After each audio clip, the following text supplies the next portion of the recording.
Calculation जरा आपकी of हो जाएगी। अस्सलाम वालेकुम, गुड मॉर्निंग, क्या हाल है? वेलकम टू जियो पाकिस्तान। पता नहीं वेलकम क्या करें, इस वक्त मैं और अब्दुल्ला बैठ के अपनी टीम के साथ मिलके एक लिस्ट बना रहे हैं कि अब हम क्या खा सकते हैं, क्या बिल्कुल ही मैं कहती हूँ कि आउट ऑफ रीच हो चुकी हैं चीज़ें। पकौड़े तो तलने का सोचना भी ना, वो अल्लाह माफ करे, वो मिसाल होती है ना थूक में पकौड़े तलने। अब तो ये मैंने कभी नहीं सुना हुआ। नहीं, ये आपने कभी नहीं सुना, अब सुनना पड़ेगा। वो नौबत ना आ जाए, क्योंकि कुकिंग ऑयल और घी जो है वो तो अफोर्डेबल रहा नहीं है। यकमुश्त 208 रुपए से जायद का इजाफा हुआ है। फी लीटर की हम बात कर रहे हैं कुकिंग ऑयल, एडिबल ऑयल की कीमत में, और अब फी लीटर एडिबल ऑयल की कीमत मुख्तलिफ ब्रांड्स के हों कम से कम 605 रुपए है। यूटिलिटी स्टोर्स पे ऑल दो 555 रुपए में कहीं मिल रहा है, लेकिन ओपन मार्केट में कम से कम 605 रुपए फी लीटर कह रहे हैं हम। और मेरा ख्याल है कि हम लोगों को अपने लिटरली लाइफस्टाइल पे अब गौर करना पड़ेगा। वो जो इट इज टाइम तड़के शड़के अब भूल जाइए। तड़के मतलब बहुत ही कोई आपके अजीज, कोई लिटरली जहाँ अपने बच्चों का रिश्ता करना हो ना, अगर वो आपके घर आए तो कोई तड़के लगा लें आप दाल को। अदरवाइज मेरा ख्याल है बिल्कुल अब्दुल्ला आपने सही कहा कि हमें एक ऑल्टरनेटिव सोचना पड़ेगा अपनी ज़िंदगी में, अपने खानों का। वैसे ही बड़ी ज़रूरत भी थी, जितने एक्सपर्ट्स वगैरह से हम बात करते हैं कि हमारा the way we eat South Asians, what we eat, वो हमारी सेहत के लिए बहुत बुरा होता जा रहा है, और अब तो माशाल्लाह हमारी जेब के लिए भी बहुत मुश्किल होता जा रहा है। So we will have to revisit that.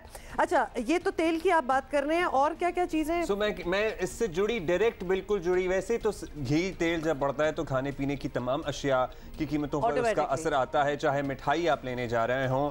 और फौरन से मेरे जहन में हलवा पूड़ी आई। कचौरियां, हलवा पूरियां। इतवार को, संडे को मैंने हलवा पूरी खा ली। बस इक्तफा इसी पे करें। अब उसकी यादों में जिंदगी गुजारे हैं। हाँ, तस्वीर भी ले लेती तो इतना अच्छा होता, लेकिन एनीवे ये हम वैसे तो लाइट ह्यूमर में ही बातें कर रहे हैं, बट क्या हुआ है और किस तरह बारिश में पकौड़े नहीं खाएं। अब आप सिर्फ रमजान पकौड़े नोश फरमाइएगा। अब बरसात का मौसम आ रहा है, वो जो आपके मजे लगे हुए थे ना, गुलगुले बन रहे हैं और पकौड़े बन रहे हैं और ये सब कुछ हो रहा है। प्लीज अब तो पराठे भी सोचने पड़ेंगे कि पराठे को कौन खाएगा। एनीवे ये सारी चीज़ें we have to revisit. Bottom line ये है कि हर चीज़ की कीमत तो बढ़ रही है, लेकिन चावल की फी किलो कीमत में 55 रुपए का इजाफा हुआ है जी। 50 रुपीज़ पर केजी कम से कम चावल की फी किलो कीमत में ये इजाफा हुआ है। पेट्रोल की प्राइसेस ऑल्दो अब हुकूमत ने कहा है कि वो फिलहाल इसके बाद नहीं बढ़ाएगी, लेकिन हीरो समझ नहीं आता, ये वो दो धारी तलवार है जिस पे ना बढ़ा के भी बहुत मसाइल का हमें सामना करना पड़ सकता है, पड़ेगा, और बढ़ा के जो मसाइल हैं वो तो हम बयान कर ही रहे हैं। वैसे आलमी मंडी में अगर देखा जाए तो कीमतें भी ऊपर जा रही हैं, लेकिन इट्स वेरी डिफ़िकल्ट। भाई हमारी इकोनॉमीज़ और उनकी इकोनॉमीज़ में बिल्कुल कोई कंपैरिजन नहीं है। और जब हम ये वाला एक देते हैं ना कि जी बाकी भी तो दुनिया में ये चीज़ें बढ़ ही रही हैं, भाई वो उन लोग वो पहले ही सेटल्ड थे, वो उनके पास एक मार्जिन था बढ़ाने का, उनकी पॉपुलेशन जो है उसको बर्दाश्त कर सकती है। हमारा कुछ कहा नहीं जा सकता। It's very very difficult, very challenging. Systems जो है ना वो लोगों की सहूलत के लिए नहीं बने। मतलब आप बाहर गरीब से गरीब आदमी भी होगा ना, वो इनकरेज करेंगे कि ये आदमी अपना घर बना ले किसी तरह मॉर्टगेज पे, वो गाड़ी ले ले किसी तरह इंस्टॉलमेंट्स के ऊपर। यहाँ तो कोई चक्कर ही नहीं है ना। यहाँ तो आप, मगर आप गरीब नहीं भी होंगे और आपकी जेब में कुछ पैसे भी होंगे, तब भी आप अपने घर का ख्वाब नहीं पूरा कर सकते, तब भी आप एक अच्छी सवारी की सहूलत नहीं हासिल कर सकते ज़िंदगी में, क्योंकि the systems are not there to facilitate and users. और इस सारी सिचुएशन में ऑल अक्रॉस द बोर्ड लोगों की तनख्वाहें नहीं बढ़ रही, तो ये भी एक बहुत बड़ा पॉइंट है जो कि लिटरली कंपनी ओनर्स को, मालकान को ये चीज़ नोटिस करनी चाहिए कि अगर सालों से एक तनख्वाह पे चल रहे हैं मुलाजमीन, एम्प्लॉइज़ चल रहे हैं, तो आज वो टाइम्स नहीं रहे जो आप 6 साल पहले होते थे, when you might have you know written that contract. और भी बहुत कुछ है जिसके बारे में बात करनी है। वज़ीर आज़म का दौरा तुर्की, पता तो लग ही गया होगा आपको कल के अखबारात देख कर ही। 3 दिन के लिए 3 दिन के लिए, मतलब अगर किसी को नहीं भी पता था तो अखबार कहीं से गुजर भी रहा हो तो उसको पता चल गया, नजर पड़ गई होगी। तो अच्छा, ये जो हमारे बाय द वे माउंटेनियर्स हैं ना, जो कि बहुत सारे हो गए हैं हमारे, और ये अब ऑलमोस्ट एवरी अदर डे हम आपको लोगों से मिला रहे होते हैं, जिससे वो 8000ers जो चौकियां वो सर की, लेके कहने का मेरा मतलब था किसी दिन हमें भी ले जाए। आप जाइएगा, मुझे तो कोई शौक नहीं है, लेकिन क्यों शौक नहीं है? मतलब ये इट्स अ वेरी एक self actualisation. I am not that adventurous. I would like to appreciate these guys sitting from here Karachi और लाहौर और इस्लामाबाद, बस दैट्स इट। और दूसरी बात ये कि ये इनके अचीवमेंट्स तो मतलब कितनी अचीवमेंट्स कर चुके हैं, तो कब से काम कर रहे होंगे ना। True. अब इनके बारे में लोगों को पता लगना शुरू हुआ है और अब मीडिया पे इनके बारे में बात होना शुरू हुई है, विच इज़ ग्रेट। चलें अभी हम आगे बढ़ते हैं। और इमरान खान आज हो गई वो लॉन्ग मार्च? बिल्कुल जी, और आपको थोड़ा सा बैकड्रॉप में भी ले जाते हैं कि खान साहब ने 26 मई की सुबह लॉन्ग मार्च ख़त्म करते हुए 6 दिन बाद दूसरे लॉन्ग मार्च का ऐलान किया था। ये आप लोगों को याद होगा, और ये डेडलाइन ख़त्म हो गई है आज, इट्स ओवर। तो वो 6 दिन जो है वो ख़त्म हो गए। खान साहब ने कुछ भी हो सकता है, मतलब होने को तो कुछ भी हो सकता है। तो जी खान साहब ने उस दिन क्या कहा था पहले तो वो सुन लेते हैं, और फिर आज से क्या होने वाला है उस पर बात करेंगे। क्या आ रही है? दे रहा हूं, 6 दिन के अंदर आप इलेक्शन अनाउंस करें, जून के महीने में इलेक्शन अनाउंस करें और असेंबलीज डिसॉल्व करें। अगर 6 दिन के बाद ये नहीं करेंगे आप, तो मैं सारी अपनी कौम को लेके वापस इस्लामाबाद आऊंगा। आपके पास टाइम है, गवर्नमेंट आपसे चल नहीं रही, गवर्नमेंट आपसे चल नहीं रही, आप गवर्नमेंट चलाने नहीं आए, करप्शन केसेस आप अपने खत्म करवा रहे हैं।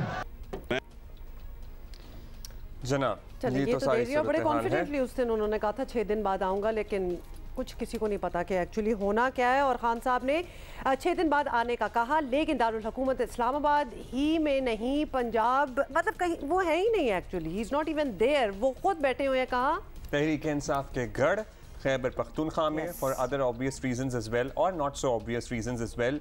और फिलहाल तो लॉन्ग मार्च की कोई हलचल नज़र आ नहीं रही है।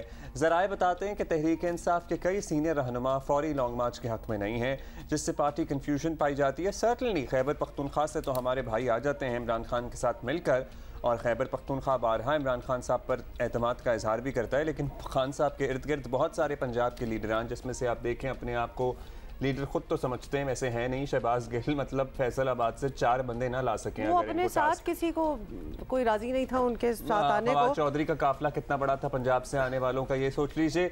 तो खैबर पख्तूनख्वा वालों को सोचना चाहिए कि वो जाने के लिए दोबारा तैयार हैं या नहीं हैं। इमरान खान पहले मायूस कुन तजर्बे के बाद अपने अगले लॉन्ग मार्च की कामयाबी के लिए सुप्रीम कोर्ट से उम्मीदें लगाए हुए हैं।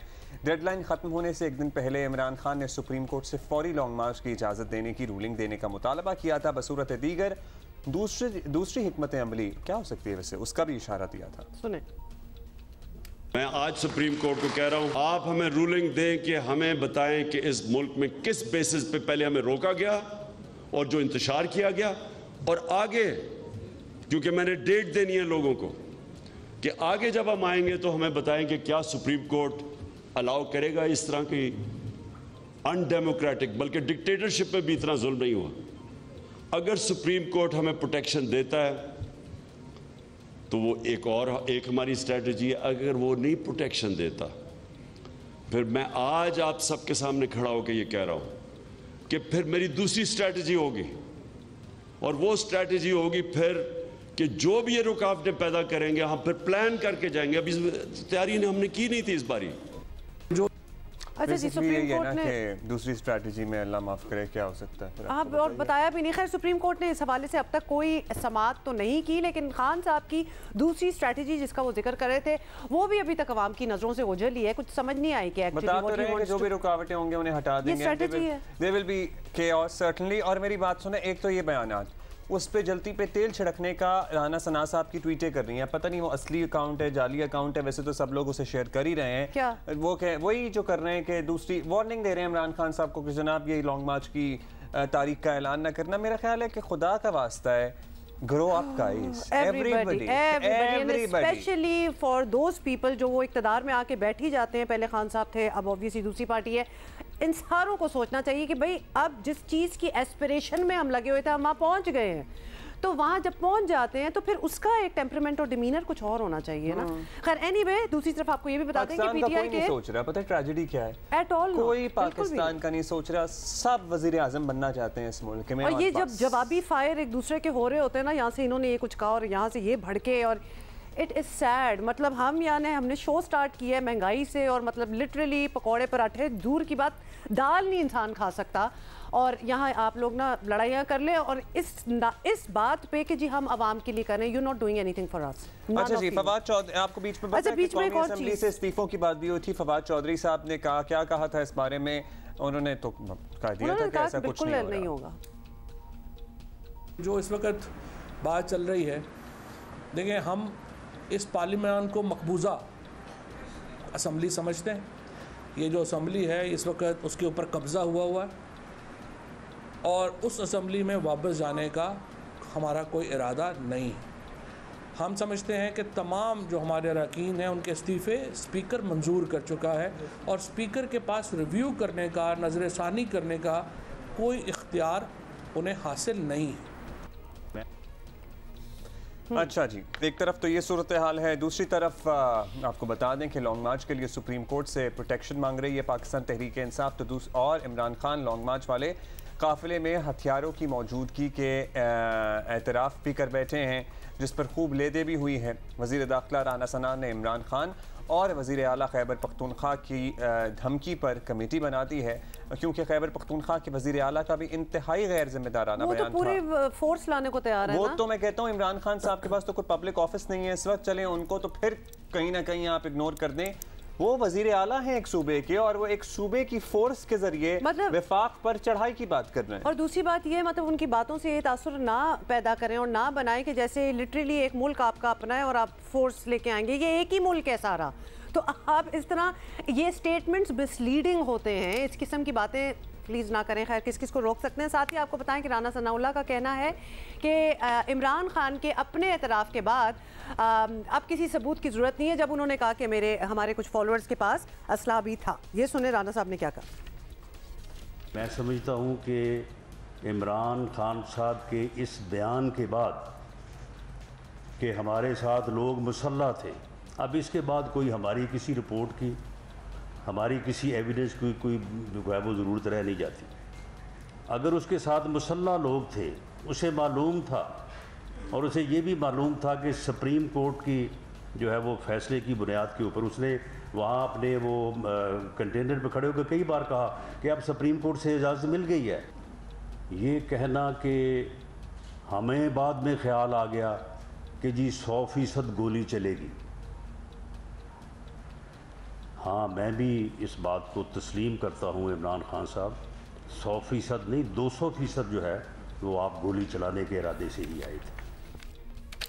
अच्छा जी, लेट्स सी क्या होता है। सुप्रीम कोर्ट की तरफ तमाम नज़रें हैं। हमारे साथ मौजूद होंगे सीनियर एंकर पर्सन तज्ज़ियाकार मुनीफ फारूक और आदिल शाहज़ेब एंकर पर्सन तज्ज़ियाकार भी हमें ज्वाइन करेंगे। तो पहले ज़रा आदिल के पास चले जाते हैं। क्या लग रहा है आपको, आप तो इस्लामाबाद में हैं, बहुत से लोगों से मुलाकात भी कर रहे हैं, वहाँ पावर कॉरिडोर्स में बहुत सी बातें भी सुन रहे होंगे, तमाम नज़रें पाकिस्तान तहरीक इंसाफ की सुप्रीम कोर्ट की तरफ ही हैं, और वो जो दूसरी स्ट्रैटेजी की बात करते हैं वो क्या हो सकती है? देखिए मेरे ख्याल में मार्च में वो संजीदा तो हैं, लेकिन उन्होंने ख़ुद अपने जो गलत फ़ैसले करके सियासी तौर पर जितना नुकसान अपने आप को पहुंचा लिया है, ख़ुसूसन पिछले हफ्ते 10 दिनों की अगर बात की जाए तो इस वक्त बड़ा मुश्किल लगता है कि खान साहब अपनी वो वाली रिदम दोबारा गेन कर लें जो कि इस लॉन्ग मार्च से पहले थी। देखिए खान साहब का बयानिया अमरीकी साजिश का वो गलत है, सही है, वो साइड पर रख लें, लेकिन एक बात जो है वो उनको क्रेडिट इस बात का देना चाहिए कि उन्होंने अपना जो कोर वोटर और सपोर्टर था उनको दोबारा से मोबिलाइज़ किया अपने जलसों के ज़रिए और सारी चीज़ों के ज़रिए। लेकिन जिस तरीके से उन्होंने लॉन्ग मार्च की प्लानिंग की, फिर वो लॉन्ग मार्च जो था 25 तारीख वाला वो बिल्कुल इल टाइम था। उनकी जो सेकंड टियर लीडरशिप है उनको भी एतमाद में नहीं लिया गया। दूसरा देखिए वो जाके बैठ गए पेशावर में, जो कि उनका स्ट्रॉन्ग होल्ड है, केपी उनकी वहाँ पर उनकी हुकूमत है, लेकिन लोगों को निकलना था लाहौर से, पिंडी से, इस्लामाबाद से या जेलम से। पंजाब में लोग निकल नहीं पाए, केपी के लोग उनके साथ निकले, पूरी की पूरी गवर्नमेंट उनके पास आ गई। वो अलग बात है कि कुछ उनके वज़रा जो हैं वो मार्च ख़त्म होने से पहले ही जाके बेचारे वो शलिंग वगैरह से इतने वो थे, नींद भी उन्हें आई हुई थी, वो केपी हाउस में जाके बैठ गए। तो मेरे ख्याल में ये जो पूरी सिचुएशन का अगर जायज़ा लिया जाए तो खान साहब को जितना पॉलिटिकल नुकसान पहुंच चुका है, उनकी रिदम जो है वो जिस तरह बरकरार थी वो टूट चुकी है, उसको बनाने में अब टाइम चाहिए। और मेरा नहीं ख्याल कि 3-4 वीक से पहले खान साहब इस पोजीशन में आ जाएंगे politically speaking and strategically speaking कि वो इस्लामाबाद की तरफ रुख करेंगे। अच्छा, बिल्कुल ठीक है। मुनीब, अभी आदिल का ये कहना कि लोग निकल ना पाए, अब ये लोग निकल ना पाए या लोग नहीं निकले, क्योंकि अगर खान साहब की भी अगर बातें सुने तो अब ज़रा कंफ्यूजन ही नज़र आती है। और ख़ास तौर पे जिस तरह उन्होंने ये सारा लॉन्ग मार्च को अब्रप्टली एंटी क्लाइमेटिक वे में ख़त्म भी किया, एग्जैक्टली अभी तो बन ही रही थी, वो steam was just building up, और फिर ऑब्वियसली जो भी उनकी रीजनिंग थी ख़त्म कर दिया, और फिर कहा 6 दिन बाद, 6 दिन गुजर चुके हैं। मतलब लगता है कि उनका वो स्ट्रॉन्ग होल्ड ज़रा टूटता जा रहा है। और is it wrong to assume कि ऐसा हो रहा है? बहुत शुक्रिया हुमा और अब्दुल्ला। देखिए, सबसे पहले तो ये कि there was never a steam build. Frankly Imran Khan साहब फ्रॉम द टाइम ही स्टार्टेड फ्रॉम खैबर पख्तूनख्वा, उस वक्त से ही वो उनका बिल्डअप वो ऐसा इम्प्रेसिव नहीं था। और दूसरी एक बात जहन में रखिएगा कि सियासत हो या ब्रिंकमैनशिप हो, इसके अंदर आपने नर्व्स का बड़ा अहमियत होती है। अकेले एक बंदे के नर्व्स भी काउंट नहीं करते। और ये कहा जाता है ना कि threat of force is mightier than the use of force. आप किसी को थ्रेट करते रहें कि मैं आ जाऊंगा, ये मैं करूंगा और मैंने पहले भी किया था, that could have worked. In fact that could have worked in a better way for Pakistan Tehreek Insaf. लेकिन क्योंकि इमरान खान साहब ने इसको एग्जीक्यूट कर लिया और वो ब्लफ कॉल हो गया, वो आ गए, और फिर जो डिस्प्ले था वो बहुत अनइम्प्रेसिव था पाकिस्तान तहरीक इंसाफ के पार्ट में। अब देखिए, इशू बड़ा सिंपल है। इमरान खान साहब ने जो उनकी स्ट्रेटजी थी वो बैकफायर कर गई। वो जल्दबाजी में एक लिया हुआ फैसला था। अब उनको मिक्स सिग्नल्स आ रहे थे। जाहिर बात है, इमरान खान साहब को ये तो नहीं कहा जा सकता कि उनसे मुकम्मल राब्ता किसी का नहीं है। जाहिर बात है, उनके लोग एस्टेब्लिशमेंट से भी बात करते हैं, उनके पैगामात देते भी हैं, उनके पैगामात उनको पहुंचाए भी जाते हैं। डोंट फॉरगेट वो जो एक तारीखी कॉल आई थी एक प्रेस कॉन्फ्रेंस के अंदर शाह महमूद कुरैशी साहब को कि ट्रैप कर देंगे, तो वो किसी न किसी खुदा के बंदे ने तो की थी और वो फिर बात दुरुस्त साबित हुई। जहां तक बात है अब इमरान खान साहब की सियासत की, तो मेरे ख्याल में इमरान खान साहब को रीग्रुप करने की जरूरत है। He should take a step back. सोचने की जरूरत है कि उन्होंने इफेक्टिव ऑपोजिशन या इफेक्टिव कैंपेन कैसे करनी है, क्योंकि as we speak with every passing day जो करंट डिस्पेंसेशन है हुकूमत की, ये somehow with all the unpopular decisions ये अपनी जड़ें बना रही है इस वक्त इक्तदार के अंदर। और इन ऑल लाइकलीहुड मुझे लगता है कम से कम अगले 6 महीने तो इलेक्शन नहीं होने जा रहा। तो इमरान खान साहब क्या होता है, बट इमरान खान साहब के पास थैले में से कुछ नई चीजें भी निकल रही हैं। आपको पता ही है, पहले अमरीकी साजिश थी, अब वो ज़रा लोग भूल गए हैं और बहुत से लोगों को इदराक हुआ कि वो तो झूठी था। लेकिन तो he has come up with some new things in the market, जैसे कि इसराइल वाला मामला, जैसे कि पश्तूनों वाला मामला, जैसे कि लिसानियत और सूबे के साथ ज़्यादती, और ये सारी बातें। आपको लगता है कि ये सारी बातें कुछ देर के लिए काम कर सकती हैं? पहले आदिल आपसे पूछ लेते हैं, फिर मुनीब कमेंट लेंगे। आपको लगता है कि ये चीज़ें, ये जो नया मंजन, वो मंजन तो नहीं कहना चाहिए, जो नया कंटेंट है उनके पास, ये काम करेगा उनके लिए? खान साहब अब अपने कोर सपोर्ट पर जो उनका बेस है केपी, उस पर रिलाई करना चाह रहे हैं और वहाँ पर भी लेकिन उनको मुश्किलात इसकी पेश आ रही हैं कि वहाँ एक बड़ा सादा सा सवाल पूछा जा रहा है कि जब मारें खानी होती हैं, जेलों में जाना होता है, शेलिंग की बात होती है, तो आप केपी के वर्कर्स को आगे कर देते हैं। हालांकि अटक तक अगर देखें तो लॉन्ग मार्च की तादाद जो थी शुरका की, वो कोई इतनी ज़्यादा बुरी नहीं थी, बड़ा उनका रिदम भी वहाँ पर बना हुआ था। लेकिन जैसे उन्होंने अटक क्रॉस किया तो उसके बाद पंजाब में जब वो दाखिल होते हैं तो लॉन्ग मार्च के शुरका की तादाद ना होने के बराबर थी, which was very shocking for Imran Khan is well. Islamabad के लोग जो थे वो नहीं निकले, पिंडी के लोग नहीं निकले, जेलम से फवाद चौधरी साहब जो हैं वो 3 काफलों की गाड़ी में आए, जिसमें से एक शायद वापस भी फिर चली गई। फिर आप देखें कि जो सेंटर पंजाब है जिसे जीटी रोड कहते हैं, वहां से वो लोग नहीं निकाल पाए। तो खान साहब वही खेल अब खेल रहे हैं कि केपी में जाके वो जगह जगह जलसे कर रहे हैं कि जी ये आपकी लड़ाई है। या आप देखिए शहबाज गिल साहब वहां खड़े होकर कह रहे हैं कि जी पुख्तून जो हैं वो अपना बदला 100 सालों में भी नहीं छोड़ते, वो लेते हैं। पुख्तूनों के साथ तो कुछ नहीं हुआ अगर है तो वो तहरीक इंसाफ के साथ हुआ है, और जो पंजाब की क़यादत है तहरीक इंसाफ की, उस पर खान साहब को उन पर पूरी रिस्पॉन्सिबिलिटी डालनी चाहिए। क्योंकि देखें, अगर खान साहब कल को इलेक्शन में केपी स्वीप भी कर जाते हैं तो जो यहाँ से रिस्पांस उनको पंजाब से लॉन्ग मार्च का मिला, और पंजाब में अगर उनकी कारकर्दगी इलेक्टोरली स्पीकिंग इसी तरह रही जिस तरह लॉन्ग मार्च में रही, तो उन्हें फिर इक्तिदार में वापस आने के ख्वाब छोड़ देने चाहिए। पंजाब में उनके जलसे बहुत बड़े बड़े रहे हैं। लॉन्ग मार्च की एक और नेचर भी हो सकती है, मौसम भी हो सकता है, बहुत कुछ हो सकता है। लेकिन मुनीब, ये जो पॉइंट है, ये जो डिविजन्स क्रिएट किए जा रही हैं ये इन चीज़ों पे बात करके, और उसमें वो इजराइल कार्ड भी बीच में ले आए हैं, तो ये आप क्या समझ रहे हैं कि नई स्ट्रेटजी है? विल इट वर्क, या फिर ये टेम्परेरी, क्योंकि अभी कुछ आगे उनका नेक्स्ट मूव नहीं पता, तो चलो इस पे कॉन्सेंट्रेट करो। स्पेशली पश्तूनों का बदला और इंतकाम, ये बदले टाइप बातें, कि वैसे बदले वाली टाइप बातों से तो वी आर स्ट्रिक्टली अगेंस्ट, लेकिन कुछ ढूंढ के निकालना कि तफरीक रहे, डिवीजन रहे। देखिए, मेरे ख्याल में ये कुछ स्ट्रेटजी से ज्यादा डेस्परेशन जाहिर कर रही है, और इमरान खान साहब का ये प्रॉब्लम ये है कि उनके साथ भी जो लोग हैं, अब एक तो मैं हमेशा पहले भी जब वो इक़्तिदार में रहे उस वक्त भी कहता था कि पाकिस्तान तहरीक इंसाफ के साथ एक प्रॉब्लम है, वो इनके डीएनए के अंदर प्रॉब्लम है, वो इनको दुरुस्त करने की जरूरत है, कि वो है एक सिंड्रोम जिसे सेल्फ राइटियसनेस कहते हैं। अब भी उनका यही प्रॉब्लम है कि वो ये कह रहे हैं कि भाई हम सबसे ज्यादा ठीक है, हम ठीक है, बाकी सब गलत है, हमारे खिलाफ साजिश हुई।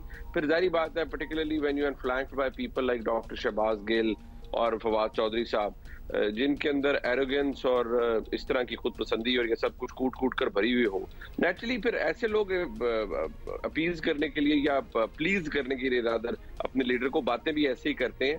ये आदिल शाहजेब ने दुरुस्त कहा कि खैबर पख्तूनख्वा के साथ कोई जुल्म नहीं हुआ, और इमरान खान साहब को ये बात सोचनी चाहिए कि वो कह रहे थे कि उनकी जमात बहुत पॉपुलर है, जलसे कर लेना is different, electoral transformation of the जलसा इज वेरी इंपॉर्टेंट, और वो इलेक्टोरली फिर आपको कितना फायदा देती है। तो ये कोई स्ट्रैटेजी वगैरह नहीं है, ये बस बड़ी माजरत के साथ ये इस तरह की बोंगियां मारी जाती हैं। बोंगियां तमाम जमातें मारती हैं जब वो डेस्परेशन में चली जाती हैं, ये बोंगियां और जमातों ने भी मारी हुई हैं। लेकिन इमरान खान साहब, क्योंकि अब आप देखिए ना, कल जो शेख रशीद साहब ने शाहजेब खान दादा साहब के प्रोग्राम में बताया, दैट शोज कि इमरान खान साहब में जो सियासी फोरसाइट थी एक पर्टिकुलर मोमेंट पे, वो कितनी ज्यादा कम हो गई थी। He couldn't see through walls, और वो एक अच्छा leader particularly when he is in power, उसको पता होना चाहिए कि मैं किस तरफ लीड कर रहा हूँ and what am I exactly heading towards.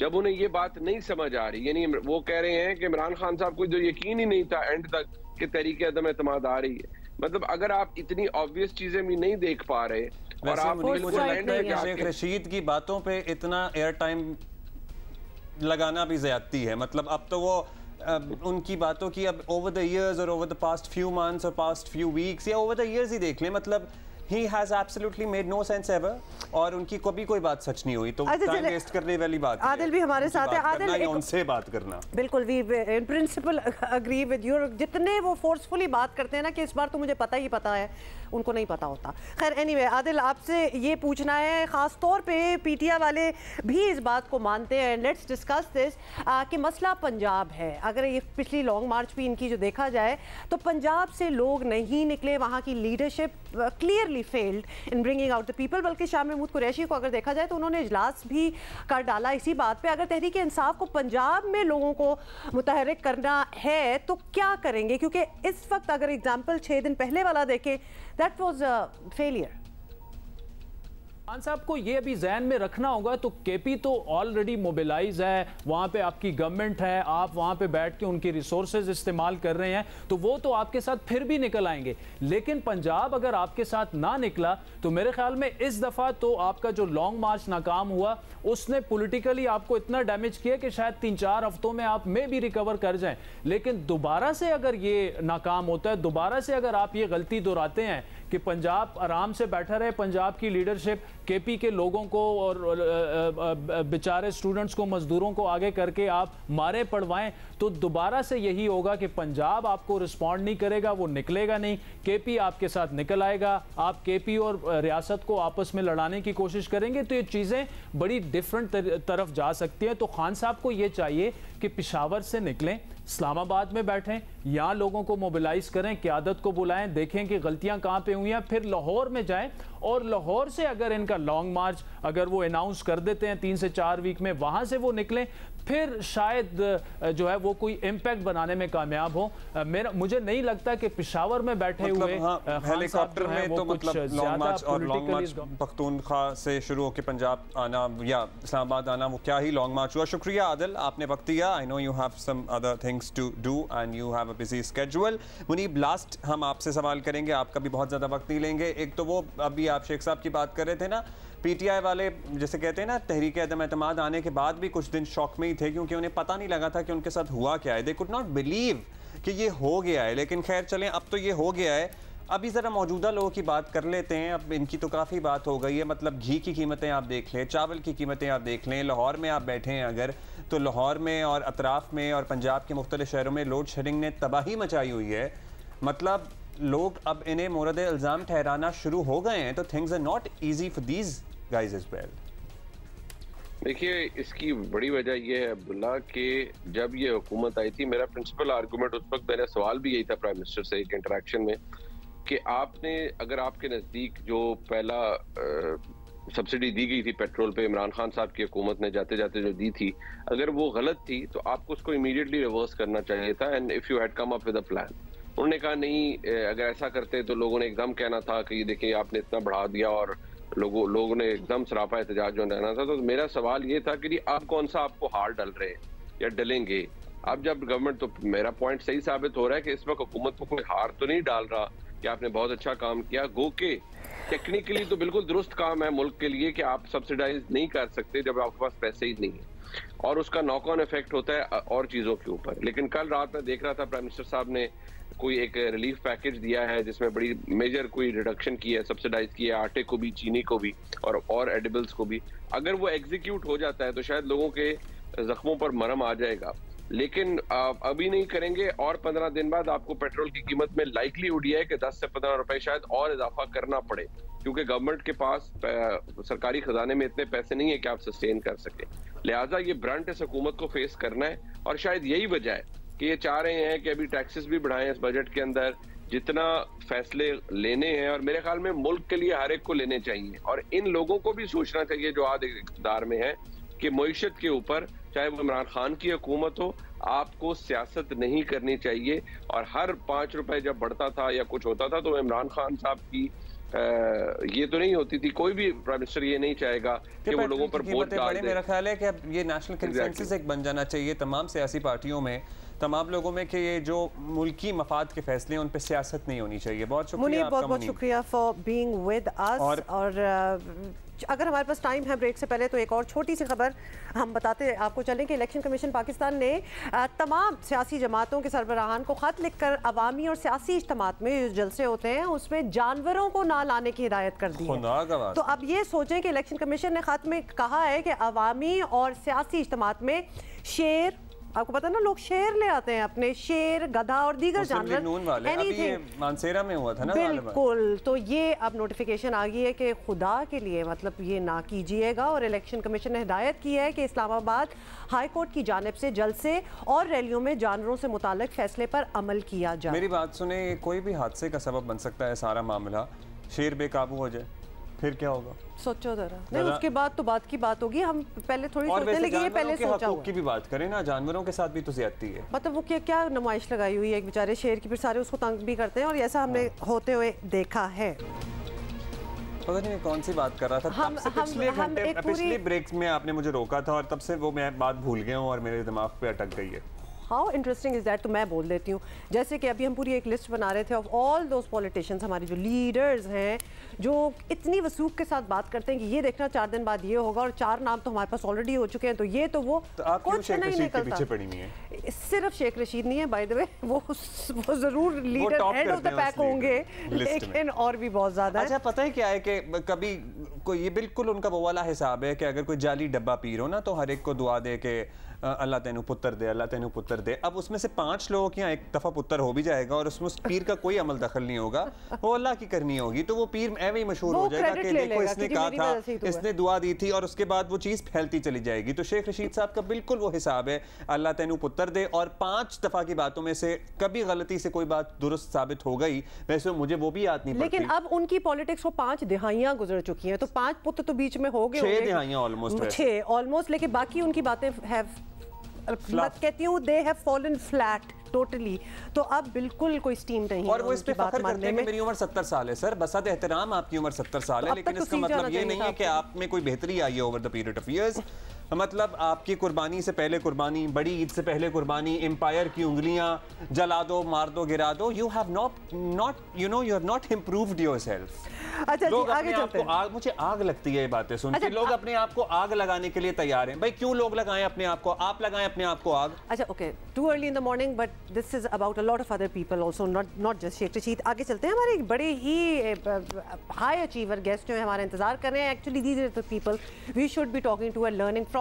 पहाड़ों को सर करना जी सिर्फ एक खेल नहीं बल्कि जुनून की बात है, और जितने माउंटेनियर्स से हमने बात की है, ये जुनून होता है तो ये बात पूरी होती है। और आपको बताएं कि कुदरत ने पाकिस्तान को दुनिया के सबसे बुलंद पहाड़ दिए हैं, और इसलिए पाकिस्तानी कोपैमा जो हैं वो दुनिया भर में कामयाबी के झंडे गाड़े हैं। जैसे कि आज हमारे गेस्ट हैं, इनका नाम है सरबाज खान, और जिन्होंने 8000 मीटर से बुलंद दुनिया की 14 चोटियों में से 11 को सर कर लिया है। अच्छा, ये माउंटेनियर्स जो होते हैं इनके नाम भी बड़े खूबसूरत होते हैं। सरबाज, मतलब सरबाज, शेरोज, ये पहाड़ों जैसे भारी भरकम नाम होते हैं। खैर, हाल ही में सरबाज ने नेपाल की माउंट मकालो की चोटी पर सबसे लाली परचम लहराया है। सरबाज आज जियो पाकिस्तान के मेहमान हैं, उन्हें खुशामदीद कहते हैं। सरबाज शुक्रिया, आपने हमें वक्त दिया। आप दुनिया की टॉप चोटियाँ सर करते चले जा रहे हैं, और इतना कुछ इतने कम दिनों में करना सर्टनली मुश्किल तो होगा, लेकिन हम जानना चाहते हैं कि क्या चैलेंजेस रहे और क्या आपके ड्रीम्स हैं आगे इसी पैशन को लेकर। बिस्मिल्लाहिर्रहमानिर्रहीम, अस्सलाम वालेकुम। बहुत शुक्रिया मुझे प्रोग्राम में बुलाने के लिए। मैं इस वक्त मौजूद हूँ नेपाल में, और यहाँ पे जो 8000 मीटर के पीक से मैंने 2 को बूर किया और पाकिस्तान का परचम लहराया, जिनमें माउंट कंचनजंगा और माउंट मकालू। और ये पीक सीज़न होती है नेपाल में, स्प्रिंग सीज़न। हर पीक का, हर दुनिया के किसी भी मुल्क का, ख़ासकर जो 14 पीक्स अबव 1000 मीटर के, वो नेपाल और पाकिस्तान में है। और नेपाल में ज़्यादातर जो क्लाइंबिंग होती है वो स्प्रिंग सीज़न और ऑटम में होती है, और पाकिस्तान में समर्स में।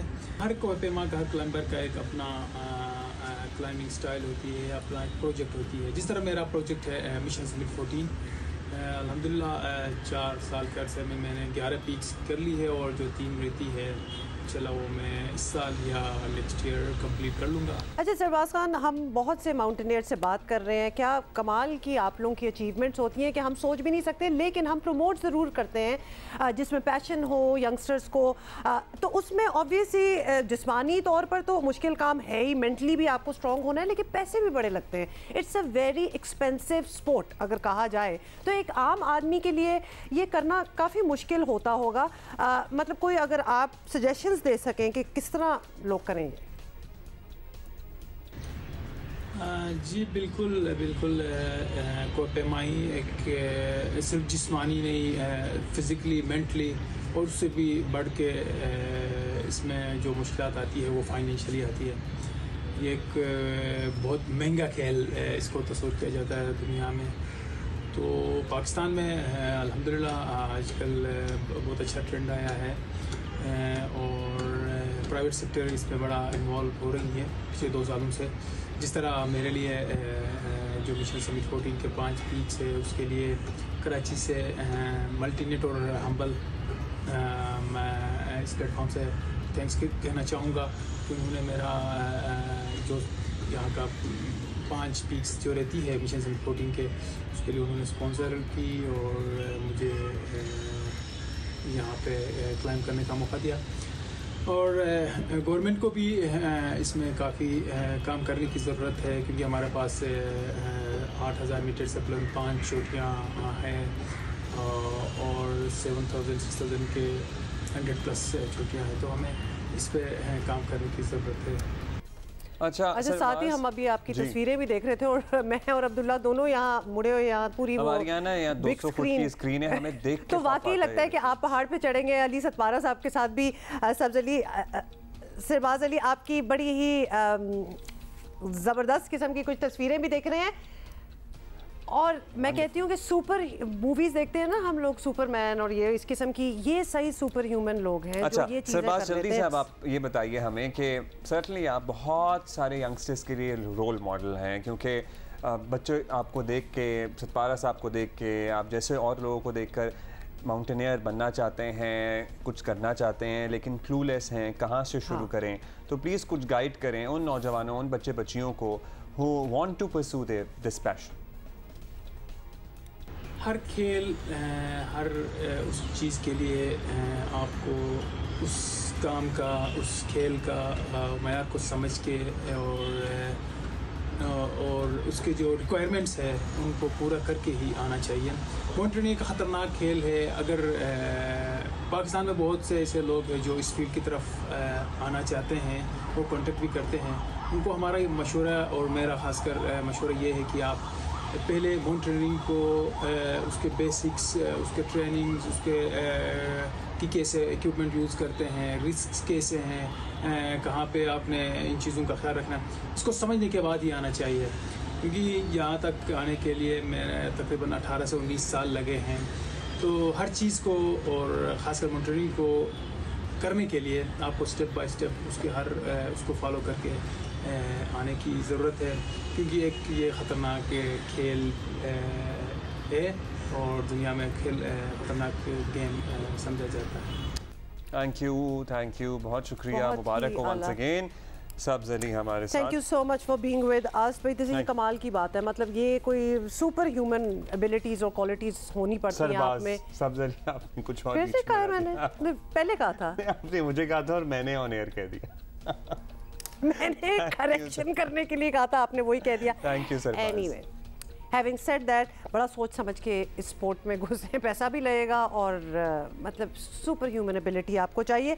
एक और हमारी मतलब बड़ी कमेंडेबल ये बात है, पाकिस्तान की पहली ओपरा सिंगर सायरा पीटर हमारे शो का काफ़ी बार हिस्सा बन चुकी हैं। She is been on our show quite a few times. उनकी ड्रामों की OST की दुनिया में एक शानदार एंट्री हुई है। ओह वंडरफुल। तो OST है और एक्चुअली जियो के ही सुपरहिट ड्रामे दिल आवेज, अब मैंने सही कहा है ना, दिल आवेज का OST है, तो सुनते, मैंने नहीं सुना वैसे अब तक। सुन लेते हैं। और नबील शो जहर मानते हैं, होती है बेसबर जानते हैं। मैं फिरूं दर बदर या रहूं बेनिशां, बेचारा ये दिल ले जाऊं कहाँ, मेरी बेबसी को सवार दे। वो करार दे, वो करार दे, मेरी जिंदगी तू सवार दे। ये हीरो तो बड़े भूसे में लग रहा था साथ साथ। नहीं वैसे बड़ा अच्छा स्वीट हीरो। नहीं गाना बहुत ही अच्छा है। और बाय द वे साथ नबील शौकत और सायरा पीटर दोनों ये गाना गा रहे हैं और nice. I think this is going to catch on with people. असल में मुझे हीरोइन का नाम नहीं आता, इसलिए मैं सोचा था पहले हीरो अफान वहीद साहब हैं, इसमें Kinza Hashmi. Thank you for helping me. हम लोग जरा म्यूजिक डायरेक्टर भी इस मूवी के जो हैं वो नवीद नाशाद के से कौन वाकिफ नहीं है, मतलब जो भी धुन बनाते हैं वो अज़ल हो जाती है। सो ज़बरदस्त मैडम सायरा पीटर। हज पॉलिसी की हम बात करेंगे, बहुत सारी एम्बिग्विटी है। आज़मीन के लिए भी रवां साल के लिए सरकारी हज स्कीम के अखराजात का ऐलान हो गया है। हर हाजी को 1.5 लाख रुपए सब्सिडी दी जाएगी। वैसे मुझे ये समझ में नहीं आ रही बात कुछ। 1.5 लाख मतलब जितना भी होगा उसमें से 1.5 लाख कम हो जाएगा। लेकिन हज तो है ही माली, एज एन जिस्मानी और रूहानी और सबसे बढ़कर माली इबादत है, तो इसमें सब्सिडी क्या, आई डोंट नो, खैर I would not like to comment on it, but हुकूमत 1,50,000 रुपए की सब्सिडी दे रही है। मतलब हज के लिए पहली शर्त हमने बचपन से टेक्स्ट बुक की किताबों से लेकर आज तक ये पढ़ा है कि अगर आप साहिब इस्तिताअत हों तो फिर आप पर हज फ़र्ज़ है।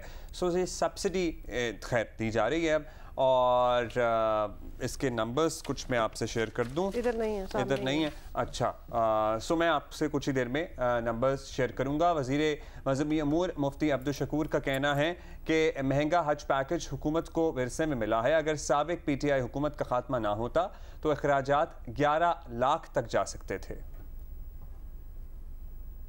तकरीबन कुर्बानी के बगैर ये 6.5 और 7 के दरमियान में होगा। पुरानी हुकूमत ने हज बहुत मुश्किल बना दिया था, और मैं अल्लाह का शुक्र अदा करता हूँ कि शुक्र है कि उनका खात्मा हुआ।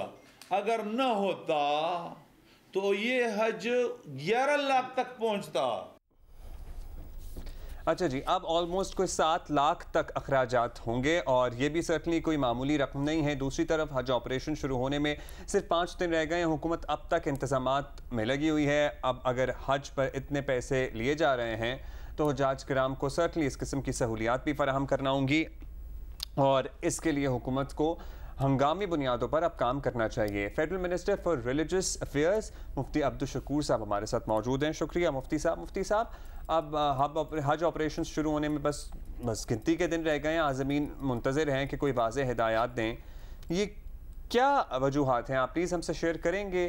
क्यों ताख़ीर हुई और अभी किस स्टेज पर हैं मामलात? सऊदी हुकूमत की ताख़ीर के हवाले से तो आप उनके सफ़ीर से भी बात कर सकते हैं, और बुनियादी तौर पर हमारे जो हुजाज है उसके साथ हम ख़ुद इंशाअल्लाह अज़ीज़ वहाँ कोशिश करेंगे कि वहाँ भी उनकी तरबियत जारी रहे। इस तरह हमारे एक निज़ाम जाए, हमारे मुआविनीन हज जो हैं वो उसमें पुराने भी अल्हम्दुलिल्लाह से तरबियत याफ्ता और जो उन्होंने अवार्ड याफ्ता है कि अच्छे कारकर्दगी के मालिक जो मुआविनीन थे, हमने कोशिश की है कि उनको सेलेक्ट किए। बाहर से भी मक्का मुकरमा से, मदीना मनौरा से जो मुआविनीन हज हमने लेने हैं, वो भी इस हवाले से हमने कोशिश की है कि ऐसे लोग हो कि हुज्जाज की बकदम पकदम रहनुमाई भी करे और उनको तमाम सहूलियात भी हम बाम पहुँचाए। तो उनकी जो ये कसर इस ताख़ीर की वजह से कि उनकी यहाँ ट्रेनिंग या तरबियत अगर अधूरी भी हो तो वहाँ इंशाल्लाह हम उनको कसर जो है निकालेंगे अल्लाह के फज़ल। अच्छा मुफ्ती साहब, बड़े बड़े मसले तो खैर और भी हैं, जैसे कि माजी में ये देखा जाता रहा है कि आज़मीन को हज के नाकिस इंतज़ामात की बड़ी शिकायत रही हैं और वो बड़े वोकल हैं, शिकायत बताते भी हैं। तो लाखों रुपए खर्च करने वालों को बुनियादी सहूलियात तो मिलनी चाहिए, इतना बनता है। ये यकीनी बनाने के लिए कुछ सोचा है, कोई तैयारी की है, कुछ पुराने इनके ग्रीवेंस हो उनको एड्रेस किया हो? इंशाअल्लाह अज़ीज़ मुझे यकीन है, अल्लाह ताला की ज़ात पर मुझे तवक्कुल है, भरोसा है, और अपने टीम के हवाले से मुझे यकीन है कि इस साल हाजियों को हम अच्छे सहूलियात देंगे और सस्ते अंदाज से, जिस तरह हमने हज को सस्ते अंदाज से, जिस तरह हज को हमने कौम को जो पहले से वादा किया था वो नवीद मुसरत सुनाई कि 6.5 लाख से 7 लाख के दरमियान जो हैं वो हज है तक इंशाअल्लाह, कुर्बानी जो के बग़ैर, और कुर्बानी के साथ जब हो तो उसका कुछ उस पर इजाफा होगा। तो इस हवाले से मुझे यकीन है कि कोई इस तरह की मुश्किल नहीं होगी और सस्तरीन और सहूलियात से भरपूर हज होगा इंशाअल्लाह अज़ीज़। और हम तमाम हुज्जाज को ये नवीद मुसरत सुनाते हैं कि पाकिस्तानी कैबिनेट ने आपके हक़ में फ़ैसला दिया, पाकिस्तान के वज़ीर-ए-आज़म ने आपके हक़ में फ़ैसला दिया और मौलाना फजलुर रहमान की सिपाही ने आपके लिए जंग लड़ा और बाहर जाकर भी और अंदर मुल्क में भी आपके लिए सहूलियात जो हैं बाम पहुँचाने के लिए मुसम्मम इरादा भी किया है। इंशाअल्लाह करके दिखाएंगे। जिस तरह हज को सस्ता करने में हम कामयाब हो गए, ये सबसे मुश्किल मरहला था, तो इंशाअल्लाह हमारे लिए इतने मुश्किल नहीं। चलें, गुड लक फॉर दैट। आपको उम्मीदें भी हैं और तवक्कुल के साथ सर्टनली मेहनत भी करना पड़ेगी, तभी अल्लाह ताला वो मेहनत का फल भी देता है। मुफ्ती साहब, अब सर्टनली हम सेहत के चैलेंजेस से मुताल्लिक़ बात कर लें तो कोरोना वैक्सीनेशन वाले मामला तो अपनी जगह हैं ही। दुनिया भर में एक नई बीमारी मंकी पॉक्स के केसेस भी सामने आए हैं और सऊदी हुक्काम सर्टनली इस हवाले से आपका कोई रब्ता हुआ? क्या इस बारे में कोई हिफाजती तदाबीर इख्तियार करने का आज़मीन को कहा जाएगा? ये कोई सीरियस इशू ना बन जाए ना आने वाले दिनों में पाकिस्तान के आज़मीन के लिए? इंतज़ामात आपके पूरे हैं इसमें? कोरोना के हवाले से आपको पता है कि वैक्सीनेशन का शर्त तो है बरकरार, बूस्टर खुराक भी लिया जाता है और PCR टेस्ट भी 72 घंटे पहले से जो हैं वो ज़रूरी करार देते हैं। और जितने लोग जाएंगे तो इसी तरह कोरोना से पाक शाफाफ वहाँ जाएंगे और फिर वहाँ हरमैन शरीफैन इंशाल्लाह अल्लाह ताला खैर करेगा। तो इस हवाले से सऊदी हुकूमत भी बहुत खसास है और हम उसके शराइत, उनके तालीमात के मुताबिक इंशाल्लाह अपने हाजियों को वहाँ ले जाएंगे। बहुत बहुत शुक्रिया। हमसे बात कर रहे थे Mufti Abdul Shakoor, federal minister for religious affairs. It seems like all plans are in place इस साल के हज के लिए। वैसे मंकी पॉक्स वाली जो आपने बात की है ना, वो थोड़ा सा, चूँकि हम अभी कोविड से गुजर के बड़ी मुश्किलों से निकल ही रहे हैं तो इसलिए ज़्यादा डर लग रहा है, लेकिन हम डराना नहीं चाहते। इट्स स्टिल अभी तक मतलब कुछ मुल्कों तक ही महदूद है। मंकी पॉक्स की जो बात हो रही है तो मुझे कहा भी नहीं जा रहा सही। Monkey pox monkey it's not, देखो मंकी मंकी होता है, मंकी तो नहीं होता ना, तो मंकी पॉक्स पॉक्स नहीं। आई होप इधर ना ये बीमारी हमसे कहीं नहीं जा रही, अल्लाह ना करे। अच्छा मगर जल्दी से एक्चुअली नहीं, हम मजाक क्या बना रहे हैं, मतलब it has become sort of a tongue twister for us. खैर हम जरा खेलों की बात करेंगे। पाकिस्तान और श्रीलंका की टीमों के दरमियान पहला वनडे आज कराची में खेला जा रहा है। वनडे सीरीज ICC चैंपियनशिप का हिस्सा है और ये हम विमेन टीमों की बात कर रहे हैं और ये पहला मौका है जब पाकिस्तान में ICC विमेन चैंपियनशिप के मैचेस खेले जा रहे हैं और दोनों टीमों ने मंगल को प्रैक्टिस भी की। इस सिलसिले में ट्रॉफी की रुनुमाई साउथ एंड क्लब में हुई है और साथ ही आपको बड़ी अच्छी तस्वीरें थी, आपको याद है ना, हमने दिखाई भी थी। इट्स अ नाइस क्लब और बड़ी अच्छी artistically it was done. T20 की तस्वीरें थी और ये है जी वनडे सीरीज की तस्वीरें ट्रॉफी की। तो ये सारा सीन है। अच्छा, साथ ही आप बता दूं कि दोनों कप्तानों का ट्रॉफी के हमरा फोटो सेशन जो हम आपको दिखा रहे हैं और दोनों टीमों के दरमियान अब तक खेले गए 30 एक रोज़ा मैचेस में 21 जो हैं विंस वो गई हैं श्रीलंका को। सो उनका पलड़ा भारी रहा है अगर हम ज़रा स्टेटिस्टिक्स की बात करें तो, लेकिन होपफुली हमारी लड़कियां बहुत अच्छा परफॉर्म करेंगी इस मरतबा और होम ग्राउंड का एडवांटेज भी मिलेगा इन्हें। अच्छा, एक लिस्ट आई है, अगर टाइम है तो जल्दी से बता दूं।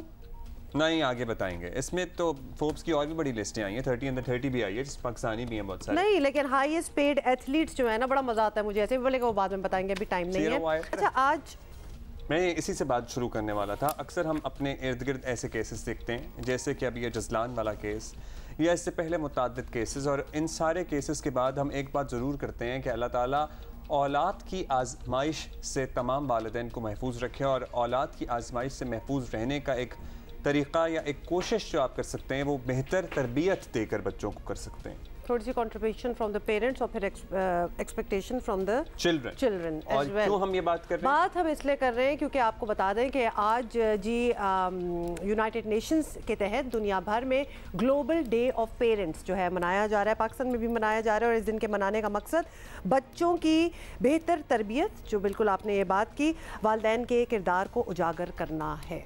This is very important. और ये चीज़ें वो नहीं है कि हम बैठ के यहाँ आधे घंटे का एक सेगमेंट करके आपको सिखाएं। ये हर घर की बात होती है। रिलेशनशिप्स अच्छी होनी चाहिए पेरेंट्स और बच्चों में, लेकिन मैं हमेशा ये कहती हूँ कि पेरेंट्स को अच्छी रिलेशनशिप करते करते टोटली दोस्त नहीं बन जाना चाहिए। बच्चों को भी पता होना चाहिए कि ये मेरे माँ बाप ही हैं। जितने भी फ्रेंडली रिलेशंस हों, कि जहाँ वो कहें नहीं तो इट मीन्स नहीं, there is no room for negotiation. कभी कभार हमने देखा है कि इतने अच्छे ताल्लुकात होते हैं कि तकल्लुफ ऑलमोस्ट आ जाता है कि ना भी नहीं कर सकते पेरेंट्स किसी चीज़ को और बच्चे उसका फ़ायदा भी उठाते हैं। तो it has to be very balanced. हाँ, and it has to be balanced from both sides as well. Actually ज़रूरी नहीं है कि आपके ज़िंदगी के एक्सपीरियंसेस 50 साल बाद की सूरत हाल और दुनिया पे भी लागू हो रहे हों। सो आपके एक्सपीरियंसेस बहुत काबिल एहतराम है। मैं अपने आप को मतलब मैं literally they are things that I can not relate to that my children come up and tell me stories about.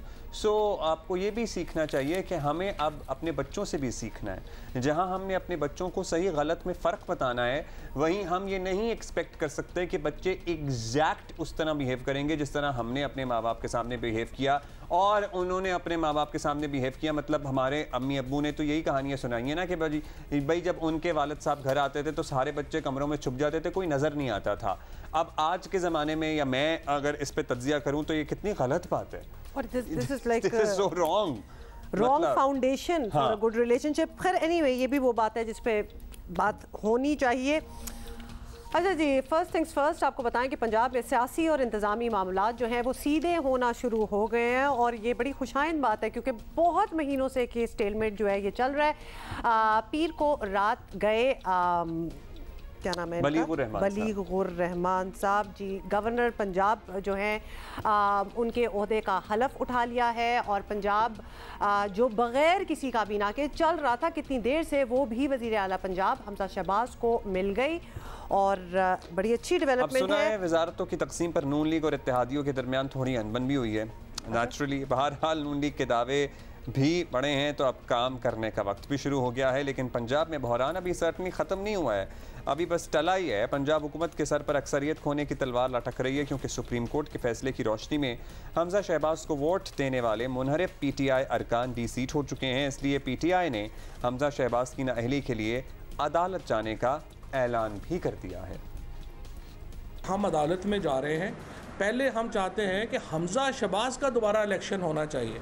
ये जो जिस तरीके से इसको ज़बरदस्ती पंजाब के अवाम के ऊपर इसको एक चिपका दिया गया है, जिसकी ना अक्सरियत है, जिसका कुछ ना कोई विजन है ना कुछ है। आप देखें 1.5 महीने से हुकूमत ही नहीं थी पंजाब में, अब भी नहीं है, एक इलीगल गवर्नमेंट वहाँ पे चल रही है। उसका पहले फैसला करें, उसके बाद हम ज़िमनी इलेक्शन की तरफ जो है वो आएंगे। और ये बाकी सब कुछ तो आपको पता ही है कि इस वक्त तहरीक इंसाफ पंजाब के अपने हालात जो हैं वो बिल्कुल अच्छे नहीं हैं। पार्टी ग्रुप बंदी का शिकार है। ये थोड़ा सा हम रिविजिट कर रहे हैं। जहांगीर तरीन, अलीम खान पार्टी से अलग हो चुके हैं। पंजाब के अवाम लॉन्ग मार्च से दूर रहे हैं। ये बड़ी एक इंटरेस्टिंग अजीब डेवलपमेंट थी जो हमने रिसेंटली देखी। और ये भी आपको बता दें कि पार्टी की मकामी क़यादत को इस पर खुद तनकीद का सामना है। देखा जाए तो पंजाब हुकूमत हो या अपोजिशन, दोनों आइडियल पोजीशन किसी की नहीं है। दोनों में से किसी की आइडियल पोजीशन नहीं है। लेकिन इसके बावजूद पंजाब हुकूमत के पास काबीना बन जाने के बाद अब कोई बहाना नहीं और अपनी तरजीहात को वाज़े करते हुए फौरी काम शुरू कर देना चाहिए। अच्छा जी, इसी पे बात कर लेते हैं। मुस्लिम लीग नून की रहनुमा अज़मा बख्वारी साहिबा हमारे साथ मौजूद हैं। बहुत शुक्रिया अज़मा, आपने वक्त दिया। अज़मा, पंजाब में बिलाखिर गवर्नर भी आ गए हैं, काबीना भी बन गई है, इत्तेहादियों के दरमियान इख्तलाफात की खबरें भी थीं और भी इस सिलसिले में आपसे मुताल्लिक भी कुछ सुना हमने। मुस्लिम लीग नून और इत्तेहादियों के मामलात जो हैं, आपको लगता है इस तरह चल पाएंगे कि पंजाब के अवाम सफ़र ना करें और आप लोगों का वर्किंग रिलेशनशिप स्टैब्लिश हो पाएगा? क्योंकि अभी तो शुरू ही हुआ है काम और काम बिगड़ने की इत्तलात आना शुरू हो गई हैं। यकीनन जहाँ इत्तेहादी जमातों की हुकूमत होती है वहाँ पर इस तरह की ख़बरें झूठी हो या सच्ची कुछ ना कुछ निकलता रहता है और उससे मीडिया की एक हाइप मिलती रहती है। सो ऐसा कोई बड़ा इशू कतन नहीं है, वरना पीपल्स पार्टी के 2 वज़रा ने जो है वो ओथ लिया है और ये एक वज़ीर आला का इख्तियार है कि वो कितने लोगों को कैबिनेट में शामिल करते हैं, किस किस को शामिल करते हैं। तो यकीनन एक बड़ा सूबा है, बड़े सूबे में गवर्नेंस के मामला जितने बेड़ा गर्क गुज़दार साहब के गए हैं, उसके बाद यकीनन उसको ठीक करना एक बहुत बड़ा टास्क है। और इसके लिए चीफ मिनिस्टर साहब हमजा शहबाज साहब जो हैं वो जो है वो यकीनन शायद कैबिनेट में मज़ीद लोगों का इजाफा करें और उसमें इत्तेहादी जो हमारी जमात है पीपल्स पार्टी वो भी यकीनन शामिल होगी। सो ऐसा कोई इख्तलाफात वाली और कोई परेशानी वाली बात हरगिज़ नहीं है। चले, कोई परेशानी वाली बात नहीं। अज़मा, अब ये ज़रूर बताइएगा कि काबीना बन जाने के बाद अब कोई बहाना नहीं बचा कि काम ना शुरू किया जाए, तो पंजाब हुकूमत की पहली तरजीह क्या होगी? मतलब क्या आप लोगों ने सोचा है कि कौन सा मसला है जो फौरी हल करने का टारगेट रखा गया है? नहीं, देखिए, हमने तो पहले भी बहाना नहीं किया और बहानों वाले हम हैं नहीं। पहले दिन से, हालांकि 2 महीने से जो है वो पंजाब की कैबिनेट बनने से रोकी गई, गवर्नर साहब को आने से रोका गया, लेकिन उसके बावजूद जो है हमजा शहबाज साहब पहले दिन से मैदान में हैं और बग़ैर कैबिनेट के, बग़ैर जो है वो पूरे हुकूमती मामलात के, वो सूबे के मसाइल के लिए पहले दिन से कोशिश कर रहे हैं। और हमारा पहला यकीनन प्रायोरिटी जो है वो आम आदमी को महंगाई के हवाले से जो रिलीफ है वो दिया जाना है। उसके बाद बहुत महकमों में, तमाम महकमों में इस वक्त बेड़ा गर्क की सूरत हाल है। कोई महकमा अपना काम प्रॉपरली नहीं कर रहा था। वो वेस्ट मैनेजमेंट का महकमा हो, उस पर बहुत फोकस किया है हमजा साहब ने। महंगाई के हवाले से उन्होंने जो मॉडल बाज़ार हैं और आते ही जो आटे की कीमत में उन्होंने कमी करी और चीनी की कीमत में जो कमी हुई और अभी मज़ीद भी आने वाले दिनों में जो आम आदमी से रिलेटेड चीज़ें हैं उसके ऊपर अशियाए खुद व नोश ख़ास तौर पर उसके ऊपर जो है वो मुख्तलिफ़ ऐलानात जो हैं वो आपको सुनने को मिलेंगे। सो आम आदमी की आम आदमी का जो रिलीफ है वो गवर्नेंस में जिसकी जो शामिल हो, जिसमें महंगाई है, जिसमें इदारों की कारकर्दगी है, वो तमाम हमारी प्रायोरिटी में शामिल है। अच्छा अज़मा साहिबा, लास्टली ये बता दें कि असेंबली में इस वक्त नंबर साहब बता रहे हैं कि सर्टनली एक तलवार तो लटक रही है। तहरीक इंसाफ अदालत के ज़रिए हमजा साहब के ख़िलाफ़ फ़ैसला लेने की कोशिश भी कर रही है। वहाँ से जो भी फ़ैसला आए वो तो अलग बात है, लेकिन उसूली मामला यही है कि असेंबली में अक्सरियत अभी किसी के पास नहीं है। सो क्या बेहतर नहीं है कि उससे पहले ही कुछ कोशिश की जाए एतमाद का वोट लेने की, या सूबे में इलेक्शन कराना बेहतर हो? क्या सोचा है आप लोगों ने इस सिलसिले में? देखिए, नंबर्स की जहाँ तक बात की जाए तो मैं बड़ी कैटेगोरिकली आपको बता सकती हूँ कि मैं नंबर्स के हवाले से अभी भी मुस्लिम लीग नून जो है वो एक्सरियत जमात है, और हम अपनी एक्सरियत एक दफ़ा नहीं, 2 दफ़ा नहीं, हम बेतहाशा बार अपनी एक्सरियत साबित कर चुके हैं। और अब ये तो नहीं हो सकता कि किसी की ख्वाहिश के ऊपर जो है वो हुकूमत को काम न करने दिया जाए, या किसी की ख्वाहिश पर इलेक्शन करा दिए जाए, या किसी के फितना फसाद से डर के, या किसी की जो है वो धमकियों से डर के। और पायोडीन जो है उसका कुछ ज़्यादा असर होता नहीं है हम पे, हम जो है वो उनको कुछ ज़्यादा अहमियत देते नहीं हैं।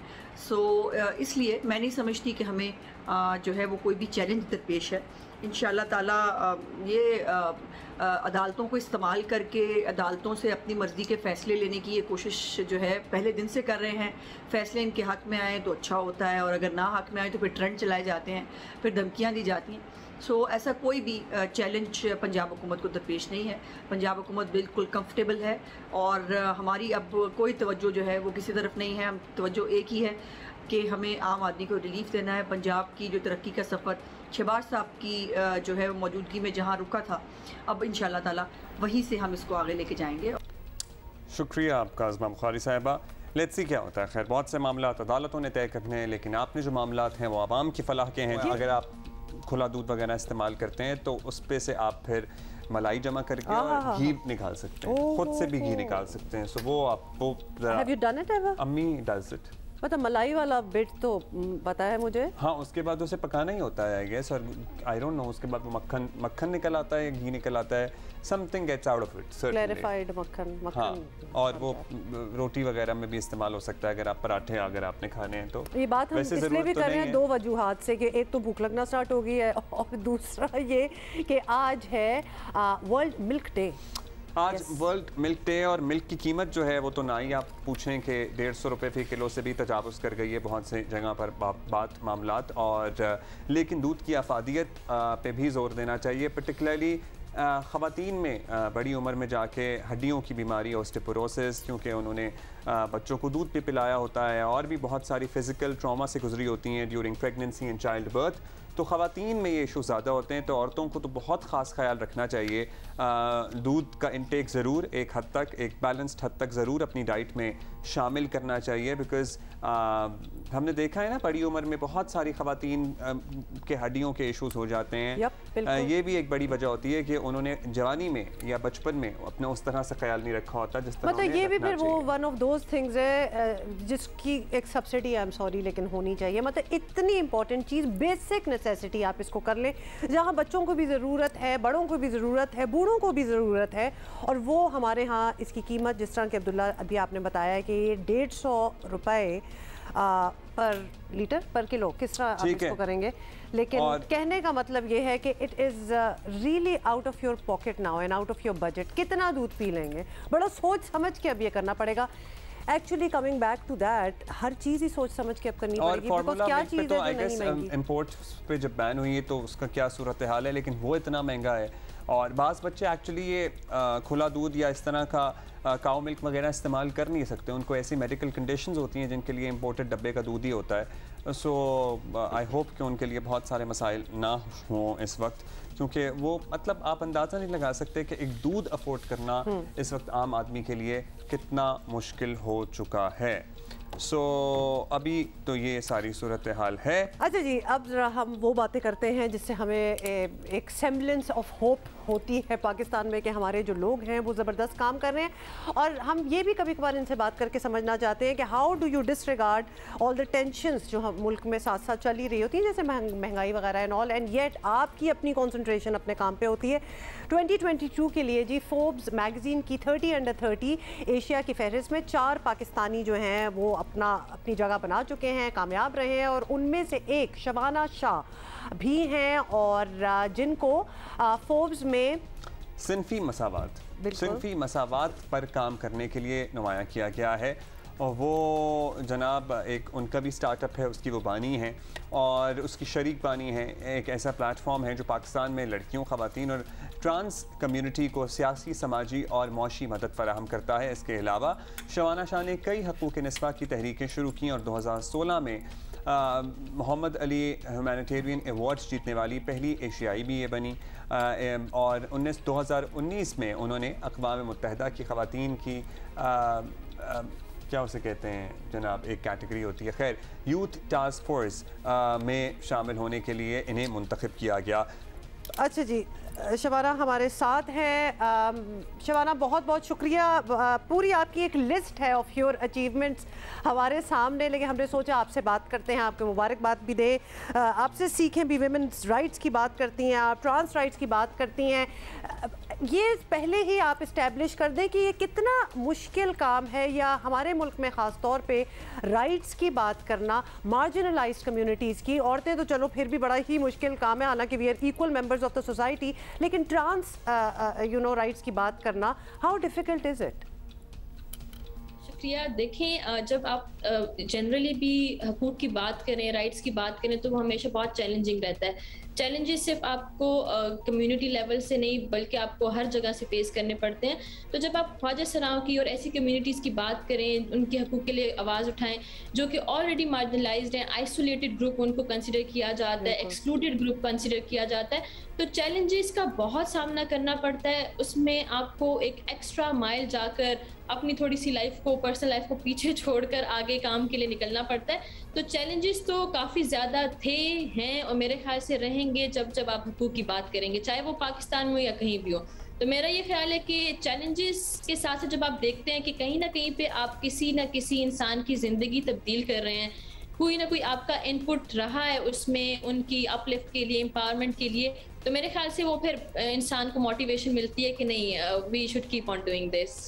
अच्छा, मुझे बताइए कि आप सर्टनली फोर्ब्स 30 अंडर 30 में जगह बना लेना, बहुत सारी एंट्रीज़ होती हैं, आप लोगों ने भी अपनी प्रोफाइल भेजी होगी, मतलब ये ख्याल आया या किसी ने इनकरेज किया या आपको खुद ही था कि अब इतनी हमने कोशिश कर ली है, इतनी चीज़ें अचीव कर ली हैं कि अब तो इसमें जगह बनी जानी चाहिए? बेसिकली ये मुझे 2-3 जगहों से मेरा नॉमिनेशन खुद भी गया था, मुझे इतनी इन्फॉर्मेशन थी भी नहीं चीज़ों की, लेकिन ये है कि जब आप काम करते हैं और लोग आपका काम देखते हैं तो मेरे ख्याल से उस काम के नतीजे में ये कि इतना मेरा आई थिंक सोशल इम्पैक्ट है कि लोगों को आइडिया है मेरे काम का। और मुझे एक चीज़ मैं ये ज़रूर कहना चाहूँगी कि 2016 में भी जब मैंने इंटरनेशनल अवार्ड लिया तब भी काफ़ी अच्छा मुझे कम्युनिटी सपोर्ट मिली, लेकिन इस बार मुझे खुशी ज़्यादा तब हुई जब मैंने देखा कि सोशल मीडिया, जो कि हमेशा ख़वातीन की तस्वीर आए या कोई इंटरनेशनल रिकग्निशन की बात आती है तो आपको ट्रोलिंग का सामना करना पड़ता है, तो थोड़ा सा इस बार पॉजिटिव था रिस्पॉन्स। सोशल मीडिया पे भी ट्रोलिंग का कम सामना करना पड़ा, लेकिन ये कि काफ़ी ज़्यादा लोग इस चीज़ को लेकर भी खुश थे कि सिर्फ पाकिस्तान से 2 ख़वातीन की नॉमिनेशन हुई, तो इस चीज़ को भी इनकरेज किया गया। अच्छा, ये भी बताइएगा शबाना कि अब जब इस किस्म की अचीवमेंट हो, एक नाम तो बहुत बड़ी चीज़ है कि 30 अंडर 30 पूरी दुनिया से लोग जो काम कर रहे हैं, जो हाई अचीविंग हैं, उनका नाम बीच में आया। पाकिस्तान से सिर्फ 4 लोग ही हैं, एक आप हैं। How does it translate into practical work? इसके बाद क्या आपको ज़्यादा मदद मिलती है अपना काम करने में, या फिर कोई फंड्स मिलते हैं? मतलब इसके बाद फ़रोग़ किस तरह मिलता है कि आप अपना काम जो है उसको करती रहें?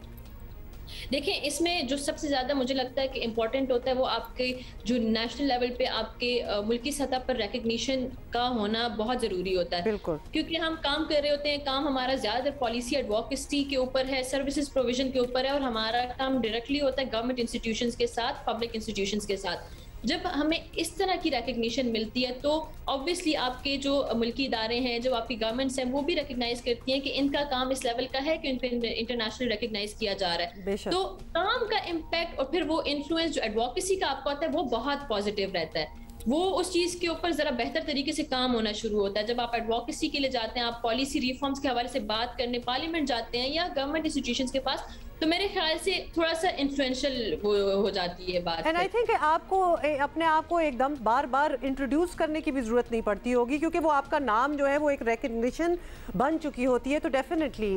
अच्छा, और साथ ही हम ये पूछना चाहते हैं कि शबाना, आप किन इशूज़ पे ज़्यादा काम करती हैं? एज़ इन ख़वातीन के हज़ारों इशूज़ हैं आप किन इशूज़ पे ज़्यादा काम करती हैं या आपको लगता है पर्टिकुलरली खैबर पख्तूनख्वा में ख़वातीन के हकूक़ से मुताल्लिक़ अगर आप कुछ बात करना चाहें तो वो भी करें, और किन इशूज़ को फौरी एड्रेस करने की ज़रूरत है?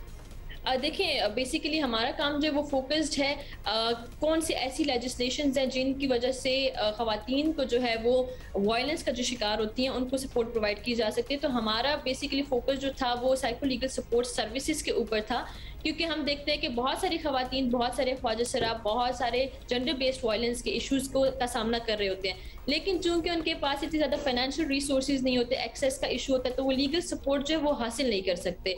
वो इतने उनके पास पैसे नहीं होते कि वो वकील की फीस पे कर सके। तो हम जो है free of cost psycho legal support services देते हैं transgender women victims of gender based violence को।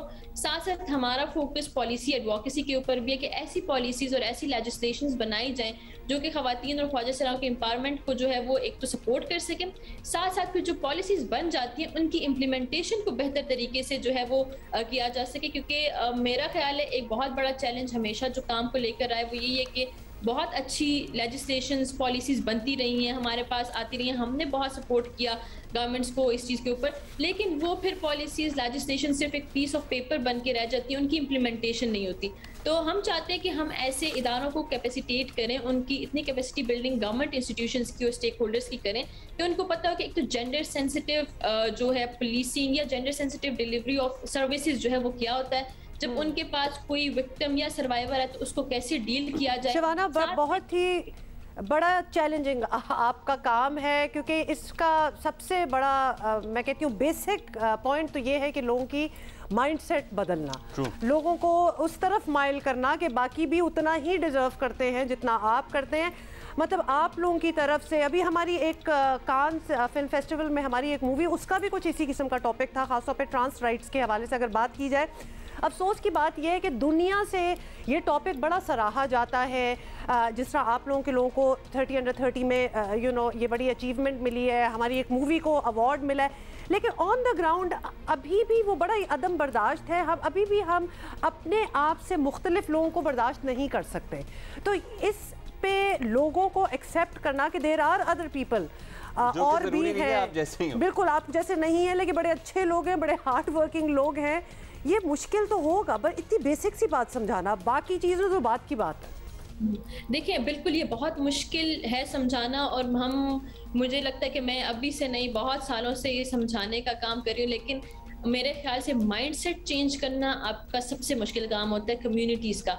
उसमें ये कि आप, लेकिन मुझे ये लगता है अगर हम एक बंदे का भी, एक इंसान का भी माइंडसेट चेंज करते हैं तो उसके पीछे पूरी फैमिली होती है।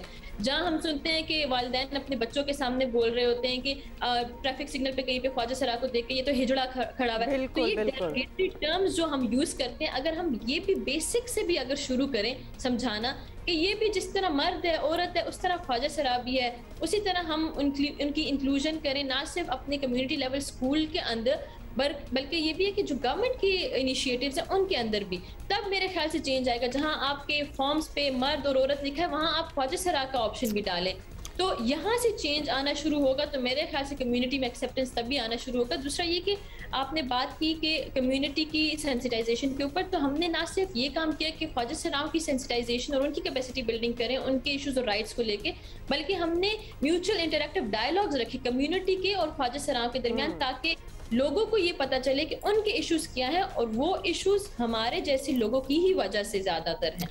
बहुत शुक्रिया शबाना, ज़बरदस्त आप काम कर रही हैं, बड़ी आपकी अचीवमेंट है। और चूंकि हम भी थोड़ा बहुत इधर ये राइट्स की बात करते रहते हैं, लोगों को सेंसिटाइज करने की कोशिश करते हैं, इसलिए हमें फर्स्ट हैंड पता है कि बड़ा चैलेंजिंग काम है। So hats off to you. और भी पाकिस्तानी नौजवान हैं जिसमें फैशन आर्ट एंड कल्चर की कैटेगरी में अवार्ड दिया गया है, और उसके अलावा फिनटेक की कैटेगरी में एंटरप्रेन्योरशिप, और फिर ये सोशल डेवलपमेंट और सोशल आगाही से मुताल्लिक शाबाना हमारे साथ मौजूद थी। अच्छा, ये फोर्ब्स 30 अंडर 30 की बात हो रही थी, तो फोर्ब्स की जी एक और लिस्ट भी आई है विच इज अमेजिंग। पता नहीं कितने लोग खुश होंगे माशाल्लाह, और हमारी महंगाई के साथ अगर जोड़ा जाए, लेकिन बताने में, या तो मैं नहीं बताती, बताओ नहीं बता दे मेरा क्या। देखो इंटरेस्टिंग है ना ये चीजें, मजा आता है। तो जी खेलों की दुनिया में स्पोर्ट्स से ताल्लुक रखने वाले वर्ल्ड्स 10 हाईएस्ट पेड एथलीट्स की लिस्ट निकल आई। हालांकि पता नहीं किसको इसकी जरूरत थी, बट चले सुन लेते हैं। $130 मिलियन के साथ पहले नंबर पे हैं लायनल मेसी। तालियां? नो, तालियां बैकग्राउंड में चला दें, हम नहीं बैठ के बजा रहे हैं। 121.2 मिलियन डॉलर्स के साथ दूसरे नंबर पे हैं लेब्रॉन जेम्स, जो कि बास्केटबॉल में बहुत बड़ा नाम है इनका, तो ये दूसरे नंबर पे आ गए। 130 मिलियन डॉलर बनते हैं 26 अरब पाकिस्तानी रुपए। हाँ, वो आप मुझे पता था, यहाँ बैठ के आप जल्दी से अपनी वो कैलकुलेशंस कर रहे होंगे। मैं खुद ज़बानी नहीं करता, ये एक ऐप्स है मोबाइल में। तो अच्छा, साथ ही जी 115 मिलियन डॉलर्स के साथ तीसरे नंबर पे हैं क्रिस्टियानो रोनाल्डो और 95 मिलियन डॉलर, ओहो इतने कम, 95 मिलियन डॉलर्स के साथ चौथे नंबर पे हैं नीमार। तो सारे तो फुटबॉलर्स ही हो गए ब्राजील में और या स्पेन में, और बन जाना चाहिए फुटबॉलर, बस जिंदगी सेट। वैसे बाय द वे रोनाल्डो की अगर आप जिंदगी की स्टोरी देखें ना, तो रैग्स टू रिचेस वाली स्टोरी है, बहुत ही मतलब मुश्किल उनकी जिंदगी गुजरी। Yes, this is the list.